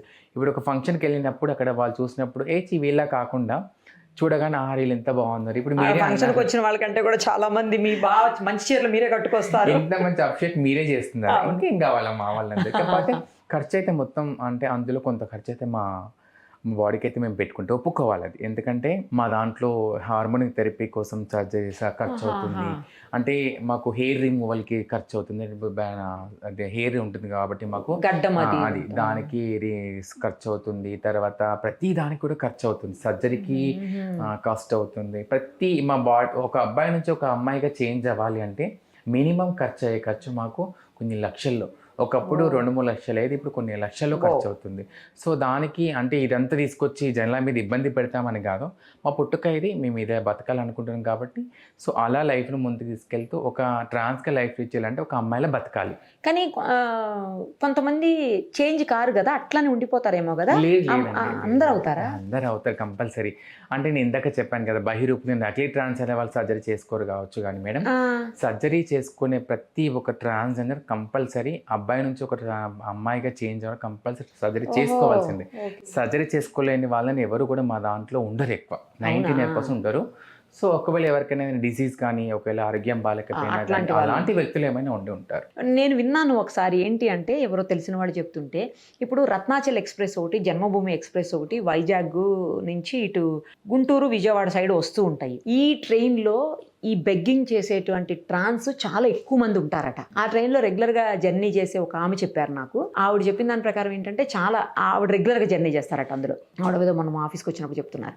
ఆ ట్రైన్స్లో 10 రూపాయలు ఇస్తే తీసుకోరంట, 50 రూపాయలు మించి ఇవ్వాల్సిందేనంట, 50 రూపాయలు 100 రూపాయలు ఇవ్వాలంట. ఆ ట్రైన్స్ రోజు 2 అటు 2 ఇటు వెళ్తాయంట. అంటే డైలీ 4 ట్రైన్స్. 4 ట్రైన్స్లో ఎంత తక్కువ వేసుకున్నా కూడా జనం 1000 పైనే జర్నీ చేస్తారంట. సో ఇట్లా చూసుకుంటే వాళ్ళు సంపాదించేది ఒక్కొక్క ట్రైన్ నుంచే 1,00,000 రూపాయల వరకు ఉంటుంది. అంత సంపాదించిన తర్వాత వాళ్ళు చాలా మందికి, మీలో కూడా చాలా పెద్ద ఎక్కువ ఆస్తులు ఉన్నాయి, వాళ్ళు ఏం చేసుకోరాయి, మళ్ళీ ఎవరో ఒకళ్ళకి ఇచ్చేయటమే, బాగా సంపాదించేసి వాళ్ళు బాగా ఇబ్బంది పెడుతూ ఉంటారు ఆ ఏరియాలో, మెయిన్లీ ఈ ట్రైన్స్ లో అని చెప్పారు ఆవిడ. నేను మీకు కొన్ని ప్రూఫ్స్ కూడా చూపిస్తాను మేడం మీకు. నేను అంటే ఇదేదో మా వాళ్ళు కావాలని ఇలా చేస్తారు అని చెప్పేసి నేను అన్నాను. అంటే నిజమైన ట్రాన్స్జెండర్స్ కానీ మేడం 10-20 రూపాయలు అడుక్కుంటారు. అంటే మీరు అనుకోవచ్చు, నేను ట్రావెల్ చేస్తున్నప్పుడే నా ఎదుట అమ్మాయిలు మాలాగా చప్పట్లు కొట్టుకుంటూ అడుక్కుంటున్నారు. రియల్ అమ్మాయిలు నేను చూపిస్తాను ఈ వీడియోస్ కూడా. సో మన ఇట్స్ మీ స్నేహ ఛానల్లో నా యూట్యూబ్ ఛానల్ నేను పెట్టడం జరిగింది. సో అంటే అమ్మాయిలు నేను పెట్టలేదు, అబ్బాయిలు అని నేను చెప్పాను కదా, బహిరూపులు నకిలీ ట్రాన్స్ అని చెప్పాను కదా. సో వాళ్ళు ఏం చేస్తారంటే ఫస్ట్ ట్రైన్ ఎక్కుతారు, బాత్రూమ్కి వెళ్ళిపోతారు, అబ్బాయిలు కొంటే బాత్రూమ్కి వెళ్ళిపోతారు, బట్టలు మార్చుకుంటారు, బట్టలు మార్చేసుకొని శారీస్ కట్టేసుకొని ట్రైన్లు అడుక్కోవడము, రబ్బిష్గా మాట్లాడము, 100 అని 50 అని వాళ్ళని డిమాండ్ చేయడం అలా జరుగుతూ ఉంటుంది వాళ్ళ మీద. సో అలా వాళ్ళంటి వాళ్ళని మేము పట్టుకొని పోలీస్ వాళ్ళకి అప్పచెప్పడం కూడా జరిగింది. మా నిజమైన ట్రాన్స్జెండర్స్ అని మీరు అన్నట్టుగా 100-50 అడుగుతారని చెప్పి మీరు అంటున్నారు కదా, అది ఎన్ని రోజులు అడుక్కుంటారు? అదే వాళ్ళు అన్నారు, వాళ్ళకే నేను జవాబు చెప్తున్నాను. అడుక్కోవడం అంటే అది ఎట్లా అంటే పండగలు వచ్చినప్పుడు ప్రేమగా అడుక్కోవడం అనేది విధానం వేరే ఉంటుంది. మా దాంట్లో అలా అడుక్కుంటాను తప్ప డిమాండ్ అనేది మాత్రం చేయరు. ఎవరో ఒకరు చేసిన వాళ్ళు ఉంటే మాకు ఎంబడి కాంప్లైంట్ మా గ్రూప్లో వచ్చేస్తే మాకు ఆర్పీఎఫ్ వాళ్ళు ఇమీడియట్గా మాకు చెప్పేస్తారు, ఈ ట్రైన్లో ఇష్యూ జరిగింది, వాళ్ళు మీకు ఇమీడియట్గా కావాలి మాకు అని చెప్పేసి అని అడుగుతారు. మాకు లింకేజ్ ఉంటాయి, మాకు వాట్సాప్ గ్రూప్స్ ఉంటాయి, మా దాంట్లో ఎవరు ఏ ట్రైన్కి వెళ్తున్నారు, ఎక్కడికి వెళ్తున్నారు అవన్నీ తెలుసుకుంటాము. సో వాళ్ళని తప్పు చేసిన వాళ్ళని మాత్రం లీగల్గా ఎంబడి అప్పచెప్పేస్తాం. అంటే ఒక ట్రైన్ ఎక్కినప్పుడు ట్రాన్స్ ఎక్కినప్పుడు ఆ లేదు ఒక గొడవ జరిగే ఉంటుంది అక్కడ. సో తప్పు చేసిన వాళ్ళ మాత్రం లీగల్గా అప్పచెప్తాం. కానీ నకిలీ ట్రాన్స్ కూడా ఎక్కువ అయిపోయారు ఈ మధ్య. సో అది ఇప్పుడు కొంచెం తగ్గింది. సో ఆ అమ్మాయిలు అడిగేది ఒక్కసారి మీకు చూపిస్తామండి. నిజంగా నాకు అనిపించింది, అమ్మాయి ఇంత దారుణమా, అమ్మాయిలు కూడా ఇలా అడగడం ఏంటి అని చెప్పేసి అని నాకు అది చూసిన తర్వాత నాకు అనిపించింది, అబ్బా ఇంత అలాంటి వాళ్ళ వీడియోస్ నేను పెట్టలేకపోయాను. నా ఛానల్లో ఉన్నాయండి, అంటే అబ్బాయిలని నకిలీ ట్రాన్స్ వీడియో తీసి నేను పోస్ట్ చేశాను వాళ్ళని. సో వాళ్ళు ఎందుకంటే నాకు అమ్మాయిల విషయంలో కొంచెం మీకు గౌరవిస్తాం. అమ్మాయిలు అంటే మాకు ఎట్లా అంటే ఆడపిల్లలు అంటే తల్లి ప్రేమ మేము వాళ్ళలో చూస్తాం ప్రత్యేకంగా. మేము అందుకే ఆడవాళ్ళకి డబ్బులు అడగం మేము. ఆడవాళ్ళు అస్సలు అడగరు. చాలా రేర్. చాలా రేర్గా అడుగుతాం ఆ అమ్మాయిల్ని మేము, ఎందుకంటే కనబడ్డప్పుడు అక్కడ ఉన్నప్పుడు వాళ్ళు ఏదైనా మాట్లాడిన ఇవ్వండి నాకు అది కూడా డౌట్ ఉంది, ఎందుకు ఆడవాళ్ళని ఓన్లీ మగవాళ్ళని అడుగుతారు ఎందుకు అని. అంటే ఆడవాళ్ళని ఎందుకు అడగమంటే మేడం, మాకు దేవుడు ఇచ్చిన వరం ఏంటంటే ఆ కుటుంబాన్ని గౌరవించాలి, ప్రతి ఒక్కరిని వెళ్ళి అడుక్కోవాలని చెప్పేసి అన్నారు. మాకేంటంటే మా పెద్దవాళ్ళు ఏంటంటే ఆడవాళ్ళు కనబడ్డప్పుడు వాళ్ళని దీవించాలి. సో వాళ్ళలో ఒక అమ్మని చూస్తాం, మేము చెల్లిని చూస్తాం, అక్కని చూస్తాం. ఫస్ట్ ఆఫ్ ఆల్ ఫ్యామిలీ నుంచి బయటకు వచ్చేస్తాము. తల్లి ప్రేమ దూరం అవుతుంది, అక్క చెల్లి ప్రేమ దూరం అయిపోతుంది. అన్నలు తమ్ముళ్ళు వాళ్ళేగా మా శత్రులు, మమ్మల్ని రానికపోవడం కానీ. సో వాళ్ళ కుటుంబాలు వాళ్ళ చేయడం, వాళ్ళ తల్లి ఎప్పుడు కొడుకుని దూరం పెట్టదు. మమ్మల్ని ట్రాన్స్ఫర్ చేంజ్ అయినా సరే వాళ్ళని ఏదో ఒక రకంగా చూడాలని అనుకుంటాం మా ఫ్యామిలీ మెంబర్స్. సో అట్లా కొంచెం ఫ్యామిలీ మీ లేడీస్ని అయితే మేము ఎక్కువ అడగం. అడగరు. తర్వాత ఈ మధ్యకాలంలో చూస్తుంటే ఎక్కువగా వీటి దగ్గర కూడానండి, ఏమంటారు, సిగ్నల్స్ దగ్గర ఈమె లేడీ తన లేడీ. ఈ అమ్మాయి అంటే ఒక గ్రూప్ ఉంది వీళ్ళది కూడా, వీళ్ళెక్కి ఇలా చప్పట్లు కొట్టి అడుగుతూ ఉంటారు. లేడీసే. ఇది ట్రాన్స్ కాదు వీళ్ళు, కాకపోతే నేను ఎక్కడ కూడా దీని గురించి మాట్లాడలేదు, ఎందుకంటే ఇందులో అమ్మాయిలు ఉన్నారు దాంట్లో. సో వాళ్ళు అర్థం చేసుకుంటారు కావచ్చు అని చెప్పి నేను అనుకున్నాను. ఇంకొక విషయం ఏంటంటే మేడం, నేను బాంబే వెళ్ళినప్పుడు కానీ ఇటు ఎక్కువ సైడ్ ఎక్కువ లింగంపల్లి దాటిందంటే ఎక్కువ వాళ్ళు నకిలీ ట్రాన్సే వస్తారు ఎక్కువ. మా వాళ్ళు లింగంపల్లి వరకు ఎక్కువ వెళ్తారు. లింగంపల్లి దాటినామంటే నకిలీ ట్రాన్స్ చాలా మంది కూడా ఇట్లా వెళ్ళడము, ఇలా అడుక్కోవడము, ఇలా చేయడము జరుగుతుంది. నేను కనుక ట్రావెల్ చేసినప్పుడు కనుక వాళ్ళు నాకు కనిపించినప్పుడు నేను ఇమ్మీడియట్గా నేను ఆర్ఫీకి కాల్ చేస్తాను, సార్ వీళ్ళని పట్టుకెళ్ళండి. నేను ఇక్కడ పట్టుకుని దిగాను, ఒకసారి కాజీపేటలో పట్టించాను, ఒకసారి సికింద్రాబాద్లో పట్టించాను, ఒకసారి నేను ట్రావెల్ చేశాను ఉప్పల్లో కూడా పట్టించాను ఒకసారి. సో ఏంటంటే మాకు ఇలా చేయడం వల్ల ఏమైపోతుందంటే మేడం, నిజమైన ట్రాన్స్జెండర్స్కి కడుపు మీద పడుతుంది కదా మేడం. అవునులేండి. అట్లా మరి ఇప్పుడు ఈ సిగ్నల్స్ దగ్గర ఎందుకు కొత్తగా సిగ్నల్స్ దగ్గర కూడా స్టార్ట్ చేశారు? ఏం అవసరం సిగ్నల్స్ దగ్గర? తర్వాత రోడ్లో కూడా రాళ్ళు పెట్టి మరి చాలా చోట్ల కార్లు వెళ్ళేటప్పుడు ఆపేస్తున్న సందర్భాలు ఉన్నాయి. అంటే మెయిన్ హైవేలో కాదు, ఇదిగోండి తను ఒక నకిలీ, ఇవి నకిలీ, తను నకిలీ. సో ఇలాంటి వాళ్ళని మనము మేము ఇలాంటి వాళ్ళని ఏం చేస్తున్నామంటే పోలీస్ వాళ్ళకి ఎంబడే పట్టించడము. కొన్ని చోట్ల అంటే ఇది చేయడం వల్ల మా మీద నిజంగా చాలా వరకు నాకు చాలా బాగా యూట్యూబ్లో వ్యూస్ కూడా వెళ్ళాయి. వాళ్ళందరూ ఏమందరంటే, ఇలా మిమ్మల్ని గుర్తించలేకనే మేము ఎవరు వచ్చారో మాకు తెలియదు కదా, మాకు వీళ్ళు ట్రాన్స్ అని అనుకుంటాం కదా. అక్కడ వాళ్ళ తప్పు కాదు, అక్కడ మా తప్పు, వాళ్ళని వెలివేయకపోవడం మా తప్పు. ఇవన్నీ 25 ముందు జరిగినాయండి ఇవన్నీ కూడా. సో ఇప్పుడు నేను అడిగింది చెప్పండి, చాలా చోట్ల సిగ్నల్స్ దగ్గర, తర్వాత ఏమో రోడ్స్లో కూడా, హైవే కాకుండా కొంచెం మెయిన్ రోడ్స్లో రాళ్ళు పెట్టేసి కార్లు ఆపి బలవంతంగా తీసుకోవటం, అలా కూడా చాలా సందర్భాల్లో. లేదండి, అది కూడా నేను చెప్పాను కదా, మా ట్రాన్స్జెండర్స్ ఎప్పుడు రాళ్ళు పెట్టి చేసేంత తప్పు పని చేయరండి నిజంగా. సో హైవే రోడ్స్ దగ్గర ఆపి అడుక్కుంటారు, నాన్న ఇవ్వని చెప్పేసి అంటారు, నవ్విస్తారు. ఇప్పుడు మేడం ఒక కార్ అతను వచ్చాడు అంటే తను నవ్వించి ఆడించి పాడించి ప్రేమగా ఆడుకునే వాళ్ళు కొంతమంది ఉన్నారు. కొంతమందిని మేము బావాని పిలిస్తే 20 ఇస్తాడు, కొంతమందిని మామయ్య అంటే 50 ఇస్తాడు, కొంతమందిని సార్ అంటే రెస్పెక్ట్తో కొంచెం ఇస్తాడు, కొంతమందిని అన్నయ్య అంటే ఇస్తాడు. ఒక్కొక్క రకంతో పిలవాలి వాళ్ళని. ఎందుకు ఎదుటి వచ్చే వ్యక్తి నవ్వుతూ మాట్లాడితే ఏ బాబా 50 రూపాయలు ఇవ్వ అంటాము. అదే ఒక ఫ్రెండ్లీగా వచ్చే చిన్న ఒక 10 రూపాయలు ఇవ్వ అని చెప్పి, అదే చాలా మందికి మేము సపోర్ట్ చేసిన వాళ్ళకు కూడా ఉంది. అదే రోడ్ సైడ్ మేము అడుక్కునేటప్పుడు ఎవరికైనా ఇబ్బంది అంటే సాయం చేసిన ట్రాన్స్జెండర్స్ చాలా మంది ఉన్నారు.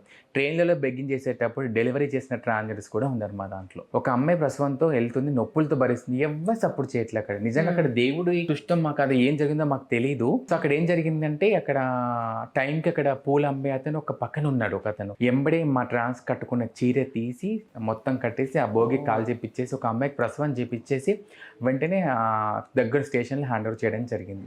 మంచిది. కానీ ఇలాంటి బయటికి రావు, డబ్బులు కూడా కొంత వాళ్ళకి ఇచ్చాము. అప్పుడు అంటారు అట్లాంటివి రావు బయటికి. సరే, తప్పు చేసినవే ట్రాన్స్జెండర్స్ మీద ఎక్కువ కనిపిస్తాయి, మంచి తక్కువ కనిపిస్తాయి.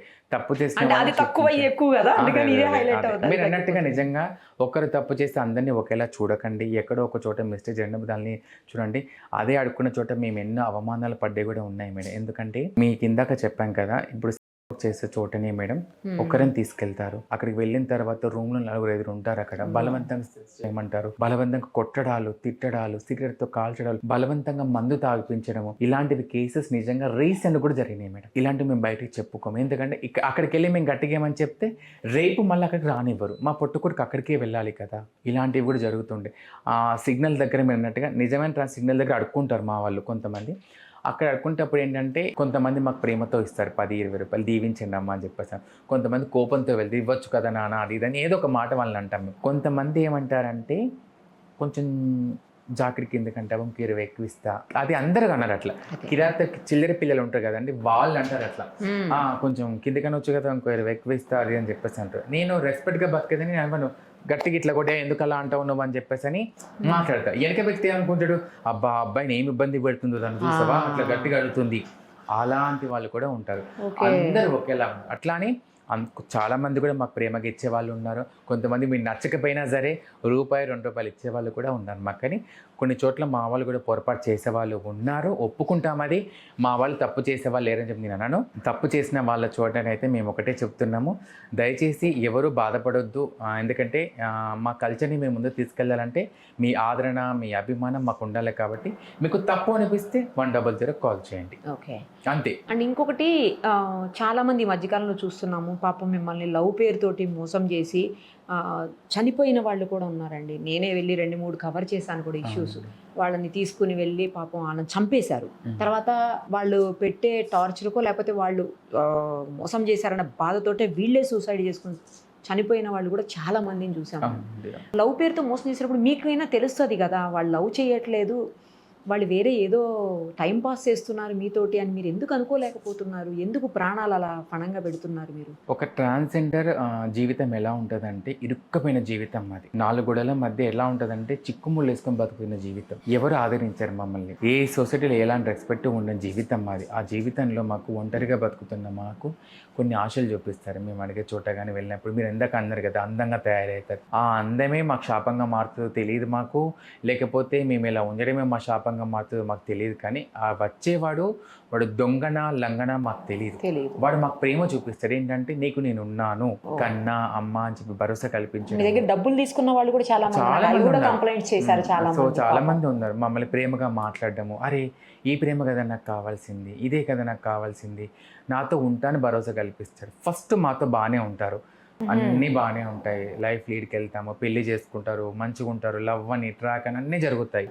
ఎప్పుడైతే సొసైటీలో కొంచెం అవేర్నెస్ ముందుకిచ్చి మనం బయటకు వస్తామో, వీళ్ళు ఒక జదాన్ని ఉంచుకున్నావేంట్రా నువ్వు, నీకు ఎవరు దొరకలేదా, ఆడది కరువైందరా, దాని దగ్గరికి వెళ్ళిపోయావు, మీరు ఏం చేసుకుంటారా అని నానా రకాలుగా మాట్లాడడం వలన మెంటల్గా అబ్బాయి ఒక డిప్రెషన్కి వెళ్ళిపోయి వదిలేయడం ఒకటి, ఫ్యామిలీ పోర్ట్స్ ఒకటి. ఏంటంటే ఇప్పుడు నువ్వు వెళ్ళి ట్రాన్స్ దగ్గర లైఫ్ లీడ్ చేస్తున్నావు, ఇంట్లో ఉన్న వాళ్ళకు పెళ్ళిళ్ళు కావు, నువ్వు ఇలా చేయడం వలన అని చెప్పి అలా ఒకరు అనడము.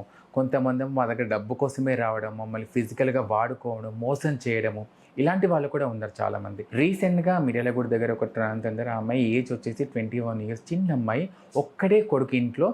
సో తన ఏజ్ అంత చిన్నది. సో తను అంటే ఫ్యామిలీకి చెందిన పర్సన్ ఏంటంట, తను ప్రేమగా ఉంటూ, సో ఎప్పుడైతే వాళ్ళ ఫ్యామిలీ తనని పోస్ట్ చేయడం జరిగిందో తను ఇంటికి వెళ్ళిపోయాడు.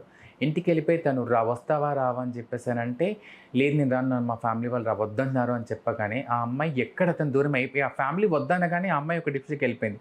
నా జీవితంలో ఈ అబ్బాయి లేడు అని చెప్పేసి అనేసి ఆ అమ్మాయి ఊరేసుకొని చనిపోయింది. వాళ్ళ అమ్మ ఒక మాట ఏమన్నది తెలుసా అండి, మేము అన్నాం అందరం వెళ్ళి, అమ్మ అబ్బాయి మీద కేసు పెట్టమ్మా అని చెప్పేసానంటే, కొండంత కొడుకు కాదు బిడ్డ అనుకున్న మా జీవితంలో అనుకున్న మా బిడ్డే చనిపోయింది, ఎవరి కోసం పోరాటం చేయాలి ఇప్పుడు మేము అని చెప్పేసి అన్నది. ఆ తల్లి ఆవేదన చూడండి, ఎంతమంది అది ఆవేదనకు గురవుతున్నారో. నేను 1 month బ్యాక్ ఒక ట్రాన్స్జెండర్ని ఆ అబ్బాయి ప్రేమించాడు, ప్రేమతో ఉన్నాడు, అన్నీ తన దగ్గర మనీ అన్నీ తీసుకున్నాడు. సో అన్నీ ఓకే, అంతా బాగానే ఉన్నారు. చిన్న డిస్కషన్ జరిగింది వాళ్ళిద్దరి మధ్య, వెళ్ళిపోయాడు ఆ అబ్బాయి. మళ్ళీ వస్తాను, నేను రాను అని చెప్పేసి అన్నాడు. నాకు నచ్చలేదు, నాకు నీతో లైఫ్ వద్దు నాకు అన్నాడు. తన దగ్గర డబ్బు అని తీసుకున్నాడు. ఆ అమ్మాయి ఏడ్చుకుంటూ, నీకు ఇంకా ఏమన్నా కావాలని పెడతాను కానీ నన్ను బాధ పెట్టకు, నువ్వు వదిలిపెట్టి నేను బ్రతకలేను అని చెప్పేసి అని అన్నది. వీడియో కాల్ చేసింది ఆ అమ్మాయి. వీడియో కాల్ చేసి ఆ అమ్మాయి ఫ్యాన్కి హ్యాంగింగ్ చేసుకుంటుంటే చూస్తున్నాడు కానీ ఏం సపోర్ట్ చేయట్లేదు. సో వద్దు నేను వస్తున్నాను కూడా ఒక మాట అనలేదు, నేను ఉన్నానని చెప్పి భరోసా కల్పించలేదు, చుట్టుపక్కల వాళ్ళకి కాల్ కూడా చేయలేదు. అది నిజంగా చేసుకుంటుందా అనుకున్నాడో వాడు ఏమనుకోవడం తెలియదు. సో ఆ అమ్మాయి ప్రాణం పోయింది ఆ అమ్మాయికి. సో వాడిని లీగల్కైతే యాక్షన్ తీసుకుంటున్నాం మేము. అలాంటి జరుగుతున్నాయి చాలా కూడా.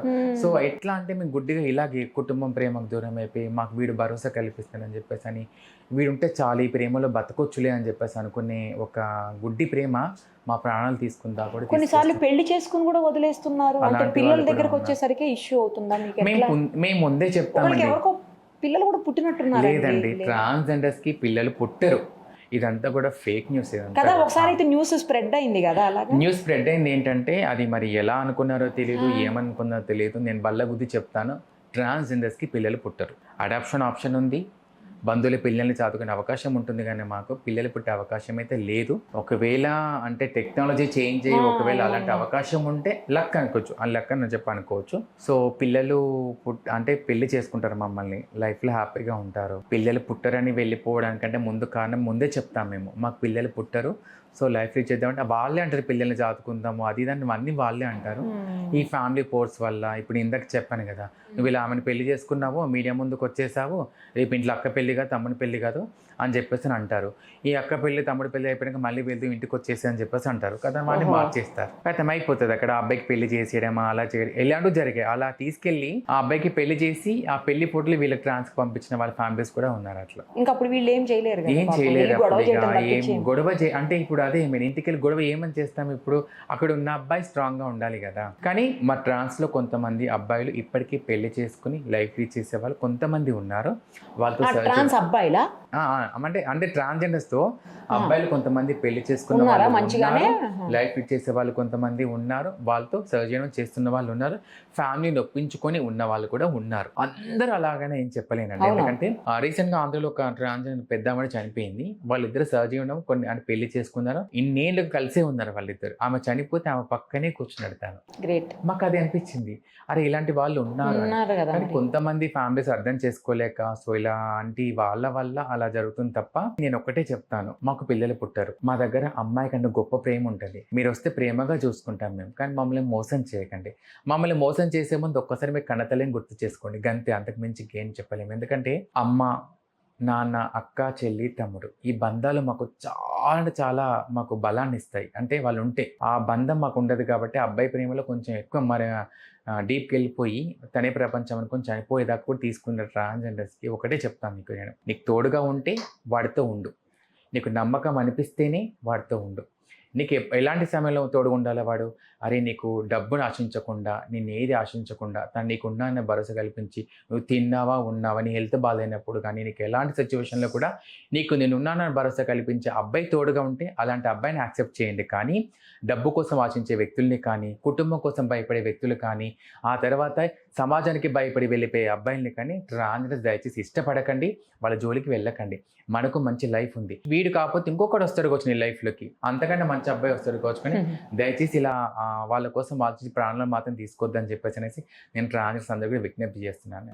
ఓకే, మీరు జనరల్గా మీ ట్రాన్స్జెండర్స్ ఏ దైవాన్ని లేదా ఏ దేవుణ్ణి కొలుస్తారండి? ఎక్కువ శివయ్యనండి. శివయ్య భక్తులమే అందరము. సాక్షాత్తు ఆ అర్ధనారీశ్వర రూపంలో ఉన్న మేము ఆ శివయ్య రూపంలో అంటే అర్ధనారీశ్వర రూపంలో మా ట్రాన్స్జెండర్స్ ఆ రూపంతోనే కొలుస్తారు మమ్మల్ని. సో మేము మాకు ఎక్కడికి వెళ్ళినా కూడా మమ్మల్ని వాళ్ళు వచ్చారు అంటే వీళ్ళు ఒక సాక్షాత్తు అర్ధనారీశ్వర రూపంలో ఉన్న దేవుళ్ళు వీళ్ళని చెప్పేసి అంటారు, మమ్మల్ని ఆ రూపంతో కొలుస్తారు. సో మేము కొలిచే ఆరాధ్య దేవత ఏంటంటే మురిగి మాత అమ్మవారు. మురిగి మాత అమ్మవారిని మేము కొలుస్తాం అన్నట్టు. ఎప్పుడైతే మా ట్రాన్స్ సర్జరీ అవుతుందో ఆ మురిగి మాత అమ్మవారి పూజ చేయడం కానీ, సో హిజ్రా మరి హిజ్రా పెళ్లి చేసుకునే తతంగం కూడా అప్పుడే జరుగుతుంది. సో చాలా మంది ఏమంటారంటే మళ్ళీ మీ దాంట్లో మీరే పెళ్లిళ్ళు చేసుకుంటారంట కదా అని చెప్పేసి అంటారు. మా కాలికి మెట్ట కూడా మా గురువు గారే పెడతారు, మా మెడ లచ్చ కూడా మా గురువు గారే కడతారు. అంటే మంగళసూత్రాలు ఉంటాయి చాలా మంది, అంటే 5 గుండ్లతో చేసిన లచ్చ అనేది మా గురువు గారు పడతారు ఫస్ట్. సో దాన్ని ఆ గుండ్లని మేము లచ్చ పెళ్లి పుస్తలాగా మార్చుకొని గురువు చేత మేము తాళి కట్టించుకుంటాం మా దాంట్లో. అది మా దాంట్లో సాంప్రదాయం అన్నట్టు. అంటే ఇప్పుడు ఎట్లా అంటే సర్జరీ అయిన తర్వాత 41 రోజు ఒకే గదిలో ఉంటాం మేము. ఫోన్స్ యూజ్ చేయము, టీవీలో చూడకూడదు, ఏ వ్యక్తులతో మాట్లాడకూడదు, 4 గోడల మధ్య మా ట్రాన్స్తో మాత్రమే మాట్లాడాలి. అది కూడా ఎలాంటి మాట కూడా మాట్లాడద్దు. ఒకవేళ వేరే మాట్లాడిన అమ్మవారు మాతో ఉండేది. మా ఒంటి మీద ఎప్పుడైతే మాకు సర్జరీ అవుతుందో మా ఒంటి మీద మురిగి మాత అమ్మవారు, ఇందాక నేను చెప్పాను కదా మీకు, మా మురిగి మాత అమ్మవారు ఒంటి మీద ఉంటుంది. సో మాకు ఆమె రక్షగా మాకు ఉంటుంది మా వెంట. మాకు 11 స్నానం అనేది ఉంటుంది, అంటే 4 స్నానం, ఆ తర్వాత 21 స్నానం, 31 స్నానం, 41 రోజు వరకు ఇంట్లోనే ఉంటాము. మురిగిమాత అమ్మవారి పూజ అనేది కూడా మధ్యరాత్రి కూడా చేస్తాం. అది అర్ధరాత్రి 2 గంటల సమయంలో ఆ పూజ చేసి ఆ పూజ ముందు ఎవరైతే సర్జరీ అయిందో ఆ సర్జరీ అయిన అమ్మాయికి తల్లిగారు పాల బట్టలు తీసుకొస్తారు. అంటే గ్రీన్ బట్టలు, గ్రీన్ గాజులు, గ్రీన్ పువ్వులు, గ్రీన్ కమ్మలు అన్నీ కూడా తల్లిగారు పట్టీలు తీసుకొచ్చి అన్నీ పెట్టిన తర్వాత మురిగిమాత అమ్మవారి పూజ ముందు కూర్చోబెట్టి అప్పుడు గురువుగారు ఎవరైతే ఉన్నారో మా దాంట్లో అత్తయ్య గారు అంటాం కదా, సో ఆ గురువు అనే వ్యక్తి మాకు తాళి కట్టడం జరుగుతుంది. అదే 5 గుండ్లతో చేసిన లచ్చ అంటే తాళిలాగా కట్టి కాలికి మెట్ట పెడతారు. అంటే ఆవిడ కట్టి అప్పుడు మమ్మల్ని ఒక సౌభాగ్యవతిగా మా దాంట్లోకి తీసుకునే పద్ధతి అన్నట్టు ఇది. దీన్ని ఈ మా గురుగారు తాళి కట్టే విధానం ఒక హిజ్రా మరో హిజ్రా పెళ్లి అని తతంగం అంటారు. ఇది ఒక పెళ్లి అని తతంగం మాత్రమే, ఇది పెళ్లి కాదు. ఇది పెళ్లి అని ఒక తతంగం, ఇది మా సాంప్రదాయం అన్నట్టు. ఇది దీనికి ఇంకొక సాంప్రదాయం కూడా ఉంది, అది మీకు చెప్తాను మేడం. సో ఈ సాంప్రదాయం ఎట్లా ఉంటుందంటే, మాకు ఈ సర్జరీ అయిపోయిన తర్వాత మా దాంట్లో అర్ధరాత్రి ఇప్పుడు మురిగిమాత అమ్మవారు పూజ చేసేసి ఏం చేస్తామంటే, పెళ్ళి అయిపోయిన తర్వాత ఆ గ్రీన్ బట్టలు సర్జరీ కట్టుకున్న అమ్మాయికి ఒంటి మీద మొత్తం బట్టలు వేసేస్తాం. వేసి కళ్ళు మూసుకోమంటాం అమ్మాయిని. నెత్తి మీద మురిగిమాత ముందు పాలబింద ఉంటున్నట్టు నెత్తి మీద ఆ అమ్మాయి నెత్తి మీద పెట్టి 5 ముత్తైదులు మా దాంట్లో పెద్దవాళ్ళతో ఇచ్చి గంగ పూజ చేపిస్తాం. ఇది అంటే ఎక్కడ చెరువు ఉంటుందో ఆ చెరువుకు తీసుకెళ్ళి 4 గంటల సమయంలో 3 గంటల సమయంలో చేస్తాం. అది 2 గంటల నుంచి 4 గంటల సమయంలో మాత్రమే చేయాలి. అది ఆ అర్ధరాత్రి కూడా 5 ముత్తైదులు తీసుకెళ్ళి గంగమ్మ తల్లికి అమ్మవారి కొడి బియ్యం పోసి, ఈ అమ్మాయి కళ్ళు మూసుకొని చేస్తుంది. అమ్మాయి అంతా పక్కన చెప్తారు వీళ్ళంతా, ఇలా చేయి అలా చేయి, ఆ పాలు అమ్మవారికి సమర్పించు, నీ ఒడిలో బియ్యం అమ్మవారికి అప్ప చెప్పేసి కొబ్బరికాయ కొట్టి అమ్మవారికి అలంకరణ చేసి పూలు పండ్లు నైవేద్యం ఆడే పెట్టేసి గంగమ్మ తల్లికి ఈ పాలు అమ్మవారికి పోసేసి మళ్ళీ ఆ పాల బిందె పట్టుకొని ఆ అమ్మవారి ముందు తీసుకొచ్చి పెట్టి మురిగిమాత అమ్మవారి ముందు ముఖం చూసిన తర్వాత అప్పుడు మా వాళ్ళ ముఖం చూసి ఆశీర్వాదం తీసుకుంటారు. ఇది కంపల్సరీ ప్రతి ట్రాన్స్జెండర్ చేస్తారండి? ప్రతి ఒక్క ట్రాన్స్జెండర్ ఈ విధంగానే చేస్తారు. దీన్నే మా దాంట్లో హిజ్రా మరోజా పెళ్లి అని తతంగం అంటారు. ఈ రాత్రి కార్యక్రమం అంతా కూడా అందరి పెద్దవాళ్ళ సమక్షంలో ఈ కార్యక్రమం చేస్తాం అన్నట్టు. ఇది అందరినీ పిలుచుకొని ఒక పండుగల సెలబ్రేషన్ చేసుకుంటాము. తెల్లవారి అమ్మాయిని పెళ్లి కూతుర్ల అలంకరణ చేసి ఆ తర్వాత వచ్చేసి స్టేజ్ మీద కూర్చోబెట్టి అందరు ఆశీర్వాదం తీసుకొని పెళ్లి కూతుర్ల అలంకరణ చేసి, దీన్నే జల్సా వేడుక అంటారు దీన్ని. సో అలా పెళ్లి కూతుర్ల అలంకరణ చేసి ఇలాంటి కార్యక్రమాలు చేస్తారు. మీరు ఏ పండగ ఎక్కువ చేస్తారు? మేము మురిగిమాత అమ్మవారి పూజ ఇది ఎక్కువ చేసుకుంటాము. ఎక్కువగా బోనాలు చేస్తారు కదా? బోనాల పండుగ కూడా చేసుకుంటాం. బోనాల పండుగ కూడా మేము శ్రావణ మాసంలో ఆషాఢ మాసంలో బోనాల పండుగ కంపల్సరీ అమ్మవార్లకు అందరికీ కూడా బోనాలు సమర్పించడము, అమ్మవారికి ఒడి బియ్యాలు పోయడం అవన్నీ చేస్తాం. ఇవన్నీ కార్యక్రమాలు అయితే కంపల్సరీ పూజలో అయితే కంపల్సరీ చేస్తాము. మేము ఇందాక చెప్పినట్టుగా మురిగిమాత అమ్మవారి దగ్గర కొన్ని కాయిన్స్ పెడతాం అన్నట్టు. మేము రోజు బెగ్గింగ్కి వచ్చిన డబ్బుల్లో కొంత సంపాదన తీసి అమ్మవారి ముందు పెట్టి రోజు పూజ చేసుకుంటాం. మంగళవారం కంపల్సరీ పూజ చేస్తాము. పూజ చేసి మేము బెగ్గింగ్కి వెళ్ళినప్పుడు అడుగుతారు కదా, ఒక రూపాయికాయని ఇవ్వండి మీ చేతితో మాకు మంచి అడుగుతారు అనేసి ఆ రూపాయికాయని ఇస్తామనేది. దీనికి ఒక ప్రత్యేకత మీతో పాటు కంపల్సరీ ఉంటుంది ఆ కాయిన్ ఎప్పుడు ఎక్కడికి వెళ్ళినా? కంపల్సరీ అంటే మేము ఈ రోజు ఒక చోటికి వెళ్తున్నాము అంటే కంపల్సరీ పట్టుకెళ్తాం అక్కడికి. కంపల్సరీ పట్టుకెళ్తాం. ఎందుకంటే వాళ్ళకి ఆ రూపాయి ఆ ఇచ్చేదే వాళ్ళకి అదొక గొప్ప వరం అన్నట్టు. వాళ్ళకి నిజంగా అది చాలా మంది మాకు మంచి చెప్పిన వాళ్ళు కూడా ఉన్నారు. అవును, పూజ రూమ్ లో పెట్టుకుంటారు, బీరువాలో పెట్టుకుంటారు, అభివృద్ధి చేసే చోట వ్యాపారాల చోట పెట్టుకుంటారు. ఇది బాగా మరాఠీ సైడ్ బాగా నమ్ముతారు మేడం. గుజరాత్ కానీ హర్యానా సైడ్ కానీ బాగా నమ్ముతారు మమ్మల్ని. అది వాళ్ళకి ఆచారం, వాళ్ళకి తెలుసు. మమ్మల్ని పిలిచి మాకు కిలంబో బియ్యం ఇచ్చి కొంత డబ్బు, చీర, జాకెట్ అవన్నీ పెట్టి చేసి వాళ్ళు కొంచెం మీరు ఇక్కడ అంటుందండి ఏమంటే అటు పక్క అయితే మీరు నమ్ముతారో నమ్మరు మేడం. నేను చూసాను కల్లారా. వాళ్ళు ఇచ్చే అమౌంట్ చూస్తే మీరే షాక్. 20,000 30,000 వాళ్ళ కొడుకు పిల్లలు పుట్టినా కానీ, ఎవరి పిల్లలు పుట్టిన శుభకార్యం అయితే ఇంటికి పిలిచి కూర్చోబెట్టి ఎట్లా అంటే ఒక ఆడబిడ్డకి ఏ విధంగా మరేది సాగానే పొడిగట్టి పంపిస్తారు అలా ఇచ్చి పంపిస్తారు. మాకు అడుగుతారు వాళ్ళ పూచో క్యా హోనా ఆప్కో, మజ్జిసే పూచో డల్సే నై పూछना, आजाद क्या बोलते हवा से पूछो क्या होना आपको, आप दिल से जोर से बोलो. నువ్వు డల్గా ఇంటి నుంచి పోకూడదు, నువ్వు అలిగిపోవద్దు, నువ్వు నవ్వుతూ పోవాలని చెప్పేసి అంత గౌరవిస్తారు అక్కడ. సో ఇక్కడ కూడా మన తెలంగాణ ఆంధ్రప్రదేశ్ ఆ గౌరవం ఉంది. కానీ కొన్ని చోట్ల కొన్ని విధానాలు అంటే వాళ్ళని బట్టి కొన్ని చోట్ల వాళ్ళు చేసే వాటిని బట్టి. మా దాంట్లో ఇప్పుడు మీకు ఇంకొక విషయం కూడా తెలియచేయాలి మేడం. చనిపోయిన తర్వాత హిజ్రా చనిపోయిన తర్వాత చాలా మంది కొంతమంది చెప్పులతో కొట్టుకుని తీసుకెళ్తారని, కొంతమంది ఇలా తీసుకెళ్తారని అన్నీ చాలా మందికి అపోహ ఉండే. వాస్తవానికి అది కాదు. వాస్తవానికి ఒక హిజ్రా చనిపోయినప్పుడు ఒక పుణ్యశీల చనిపోతే ఎలా తీసుకెళ్తారో అలాగే తీసుకెళ్తారు. సో మా దాంట్లో అది గొప్ప సాంప్రదాయంగా చేస్తామండి. అది హిజ్రా చనిపోయినప్పుడు తన కుటుంబం వాళ్ళు ఒప్పుకుంటేనేమో కుటుంబం వాళ్ళకి అప్పచెప్పి వాళ్ళతో చేపిస్తాం. ఒకవేళ ఒప్పుకుంటే, లేదు అంటే ఆ బాధ్యత మొత్తం మేమే తీసుకొని తనకు ఒక పుణ్యశ్రీ చనిపోయినప్పుడు ఎలా తీసుకెళ్తారో అలాగే తీసుకెళ్తాము. ఒడి బియ్యం పోసి తల్లిగారు వచ్చి తన మీద చీర పెట్టి ఒడి బియ్యం పోసి ఆమెకి ఆ కార్యక్రమం అంతా కూడా మాకున్న ట్రాన్స్జెండర్స్ అంతా మరి చూసుకుంటారు. తలకోరి ఎవరు పెడతారు? మా దాంట్లో ఇప్పుడు సపోజ్గా కోడలు ఉందనుకోండి, అత్త పెడతారు. అత్త చనిపోతే కోడలు పెడతారు. మాకు లింకేజెస్ ఉంటాయి మా మళ్ళీ దాంట్లో అత్త, కోడలు. 10వ రోజు 11వ రోజు అది ఆ కూడా కార్యక్రమాలు అది కూడా కూడా చేస్తారా? చెప్తాను మీకు. ఇప్పుడు అత్తగారు మా దాంట్లో ఎవరైతే ఉన్నారో చనిపోయిన తర్వాత పాడే దగ్గర గాజులు పళ్ళగొట్టిస్తారు మాతో. ఓకే. బొట్టు చెడిపేస్తారు. బొట్టు చెడిపేసి అక్కడ మాకు తెల్ల చీర కట్ట తీసుకొచ్చి ఒక రూమ్లో కూర్చోబెడతారు 11 రోజులు. గురువు గారికి మేము ఇచ్చే మర్యాద అదే అన్నట్టు మా దాంట్లో. ఎట్లా అంటే అత్తగారు చనిపోతే అత్తగారు దాని చనిపోయినప్పుడు గాజులు పళ్ళగొట్టి బొట్టు తీసి చెరిపేసి తెల్ల చీర కట్టేసి ఆమె ఒక 11 రోజులు ఆమె జ్ఞాపకార్థంగా ఆమెని ఒక రూమ్లో కూర్చోబెడతారు. 3వ రోజు చేస్తారు, 5వ రోజు చేస్తారు, 9వ రోజు చేస్తారు, 11వ రోజు చేస్తారు.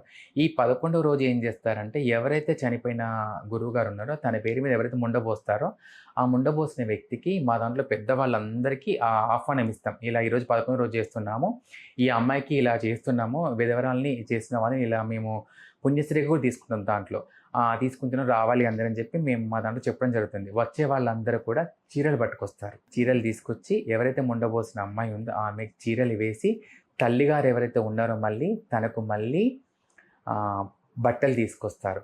మా దాంట్లో గురుగారి తరపున పెద్దవాళ్ళు ఎవరైతే ఉంటారో వాళ్ళు మళ్ళీ ఆమెకి లచ్చ, మట్టెలు, పువ్వులు, పసుపు, కుంకుమ అన్నీ తీసుకొస్తారు. విధవరాలుగా ముండబోసిన అమ్మాయి ఉందో ఆ అమ్మాయికి మళ్ళీ చీర కట్టించి, మళ్ళీ బొట్టు పెట్టి, మళ్ళీ లచ్చ కట్టి, మళ్ళీ మెట్ట పెట్టి, పూలు పెట్టి మళ్ళీ సౌభాగ్యవతిగా తీసుకుంటారు.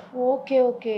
కానీ కొంతమందికి మీరు చెప్పింది ఓకే, కొంతమంది మంగళసూత్రాలు వేసుకుంటారు, కొంతమంది వేసుకోరు. ఎందుకని? అంటే లచ్చ అని చెప్పి 5 గుణతో చేసిన లచ్చ అన్నాను కదా మేడం ఇందాక. కొంతమంది లచ్చనే ఉంచుకుంటారు, కొంతమంది వచ్చేసేమో పుస్తలు చేసుకుంటారు. అంటే ఇప్పుడు మీకేం లేదు? సో నాకు ఉందండి, నాకు ఉందా? ఉంది, దారం ఉంది. Okay okay. ఇలాగన్నా ఉండొచ్చు, లేదంటే అవన్నా ఉండొచ్చు. అట్లా మన ఇష్టం, అది మనము ఎలా అంటే అలా పెట్టుకోవచ్చు. మాకు కాలికి మట్ట మాత్రం కంపల్సరీ ఉంటుంది. అందరూ అన్నారు కాలికి మెట్ట పెట్టుకున్నా కదా నీకు పెళ్ళి అయిపోయిందా అది ఇది అని చెప్పేసి అన్నారు చాలా మంది. అంటే నేను ఇప్పుడు మీకు ఇవన్నీ ఎందుకు చెప్తున్నా అంటే మేడం, ఇలాంటి అవగాహన అందరికి తెలియజేయాలి. మీరు ఎదురొస్తే కూడా మంచిదని అనుకుంటారండి చాలా మంది. ఎదురొస్తే చాలా మంచిది అంటారు. మాకు చాలా మందికి కూడా తెలియని విషయం ఏంటంటే ఏదైనా పని అనుకోని గనుక వాళ్ళకి బుధవారం రోజు కనుక బట్టలు కానీ ఏమన్నా ఇస్తే చాలా మంచి కూడా జరుగుతుంది వాళ్ళకి. బుధవారం మంచిదా మీకు? అంటే అది ఒకవేళ అనుకోని ఉంటే తప్పకుండా అది జరుగుతుంది వాళ్ళు తప్పకుండా. నాకైతే కొంతమంది ఎక్కువ నేను బ్లెస్ చేయమని నన్ను ఇన్స్టాగ్రామ్ చాలా మంది అడుగుతారు. మన ఇంటర్వ్యూ కూడా బుధవారమే జరుగుతుంది. నిజంగానే. సో చాలా మంది నన్ను అడిగిన వాళ్ళు చాలా మంది ఉన్నారు. నేను ఇవన్నీ మీకు ఎందుకు ఎక్స్ప్లెయిన్ చేస్తున్నా అంటే మేడం, ఈ సమాజంలో ఈ జనరేషన్ అంతా కూడా బయటి సమాజం కంటే మొబైల్లోనే ఎక్కువ చూస్తున్నారు. ఈ సమాజానికి వీటిపైన అవగాహన తెలియజేయాలి.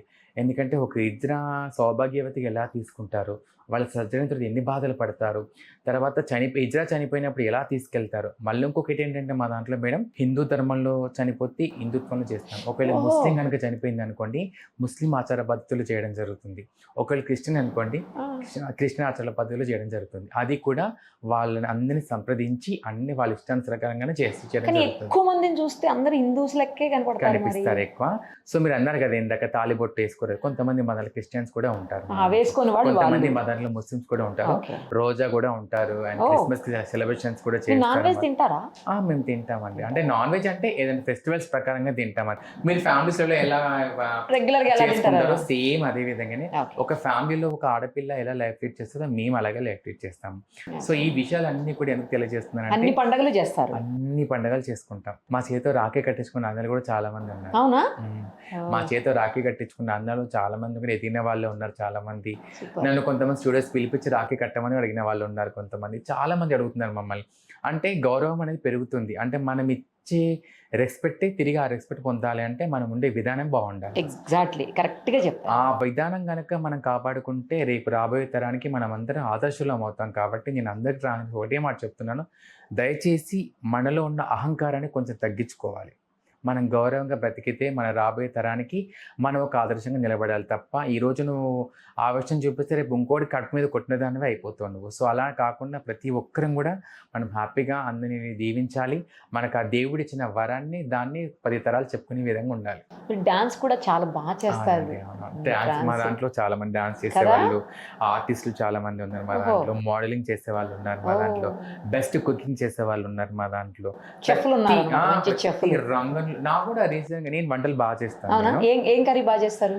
నేను చికెన్ బిర్యానీ చాలా బాగా చేస్తాను. మరి ఈసారి మాకు చేసి ఇవ్వాలి. గోంగూర చికెన్ బాగా చేస్తాను. ఓకేనా?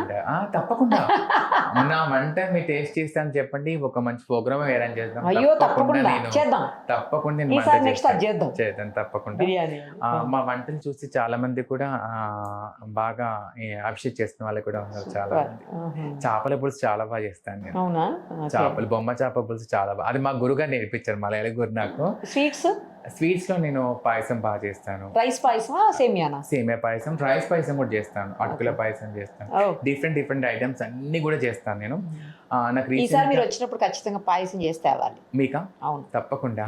నేను అంటే ఒక వీడియో ప్రిపేర్ చేస్తాను మీకోసం, చేసేటప్పుడు అన్ని ఇది నిరుపమ మేడం గారికి నా చేతులతో చేస్తున్నా అని చెప్పేసి అన్ని చేసి నా ప్రేమతో అన్ని తీసి కలగొలి మీకు తప్పకుండా తీసుకుని రావాలి.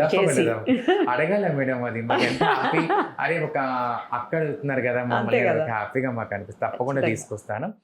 అండ్ నాకు రీసెంట్గా ఒక అవకాశం కూడా వచ్చింది మేడం, అంటే మాస్టర్ చెఫ్లో నాకు ఒక అవకాశం రావడం జరిగింది. సో అది కొంచెం ఎండ్ వరకు వెళ్ళలేకపోయాను నేను. సో అది నాదే మిస్టేక్ అది అక్కడ. సో మంచి అవకాశం ఇచ్చారు, అంటే మా దాంట్లో వాళ్ళని కూడా గౌరవించే విధంగా మాస్టర్ చెఫ్. అయినా మీకు ఇప్పుడు ఎంతకంటే పెద్ద బాధ్యత మీ చేతుల మీద, మీ తల మీద ఎత్తి పెట్టుకుని ఉన్నారు మీరు. అదే అందుకోసం ఇది పోయి ఉంటది, ఆ బాధ్యతని జాగ్రత్తగా నెరవేర్చమని.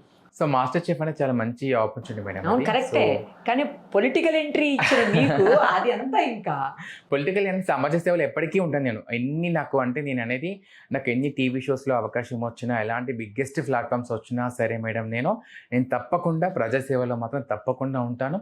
ఎక్కడ ఆపదన్నా బడుగు బలహీన వర్గాల వారికి, అదేవిధంగా నా తోటి కమ్యూనిటీ మెంబర్స్ కూడా హెల్ప్గా తోడుగా నేను కంపల్సరీ ఉంటాను. మీకు ఛానల్ ప్లస్ ఇన్స్టా కూడా ఉందా? అవునండి, నాకు యూట్యూబ్ ఛానల్ ఉంది అండ్ ఇన్స్టాగ్రామ్ యూట్యూబ్ ఛానల్ వచ్చి ఇట్స్ మీ స్నేహ వరంగల్.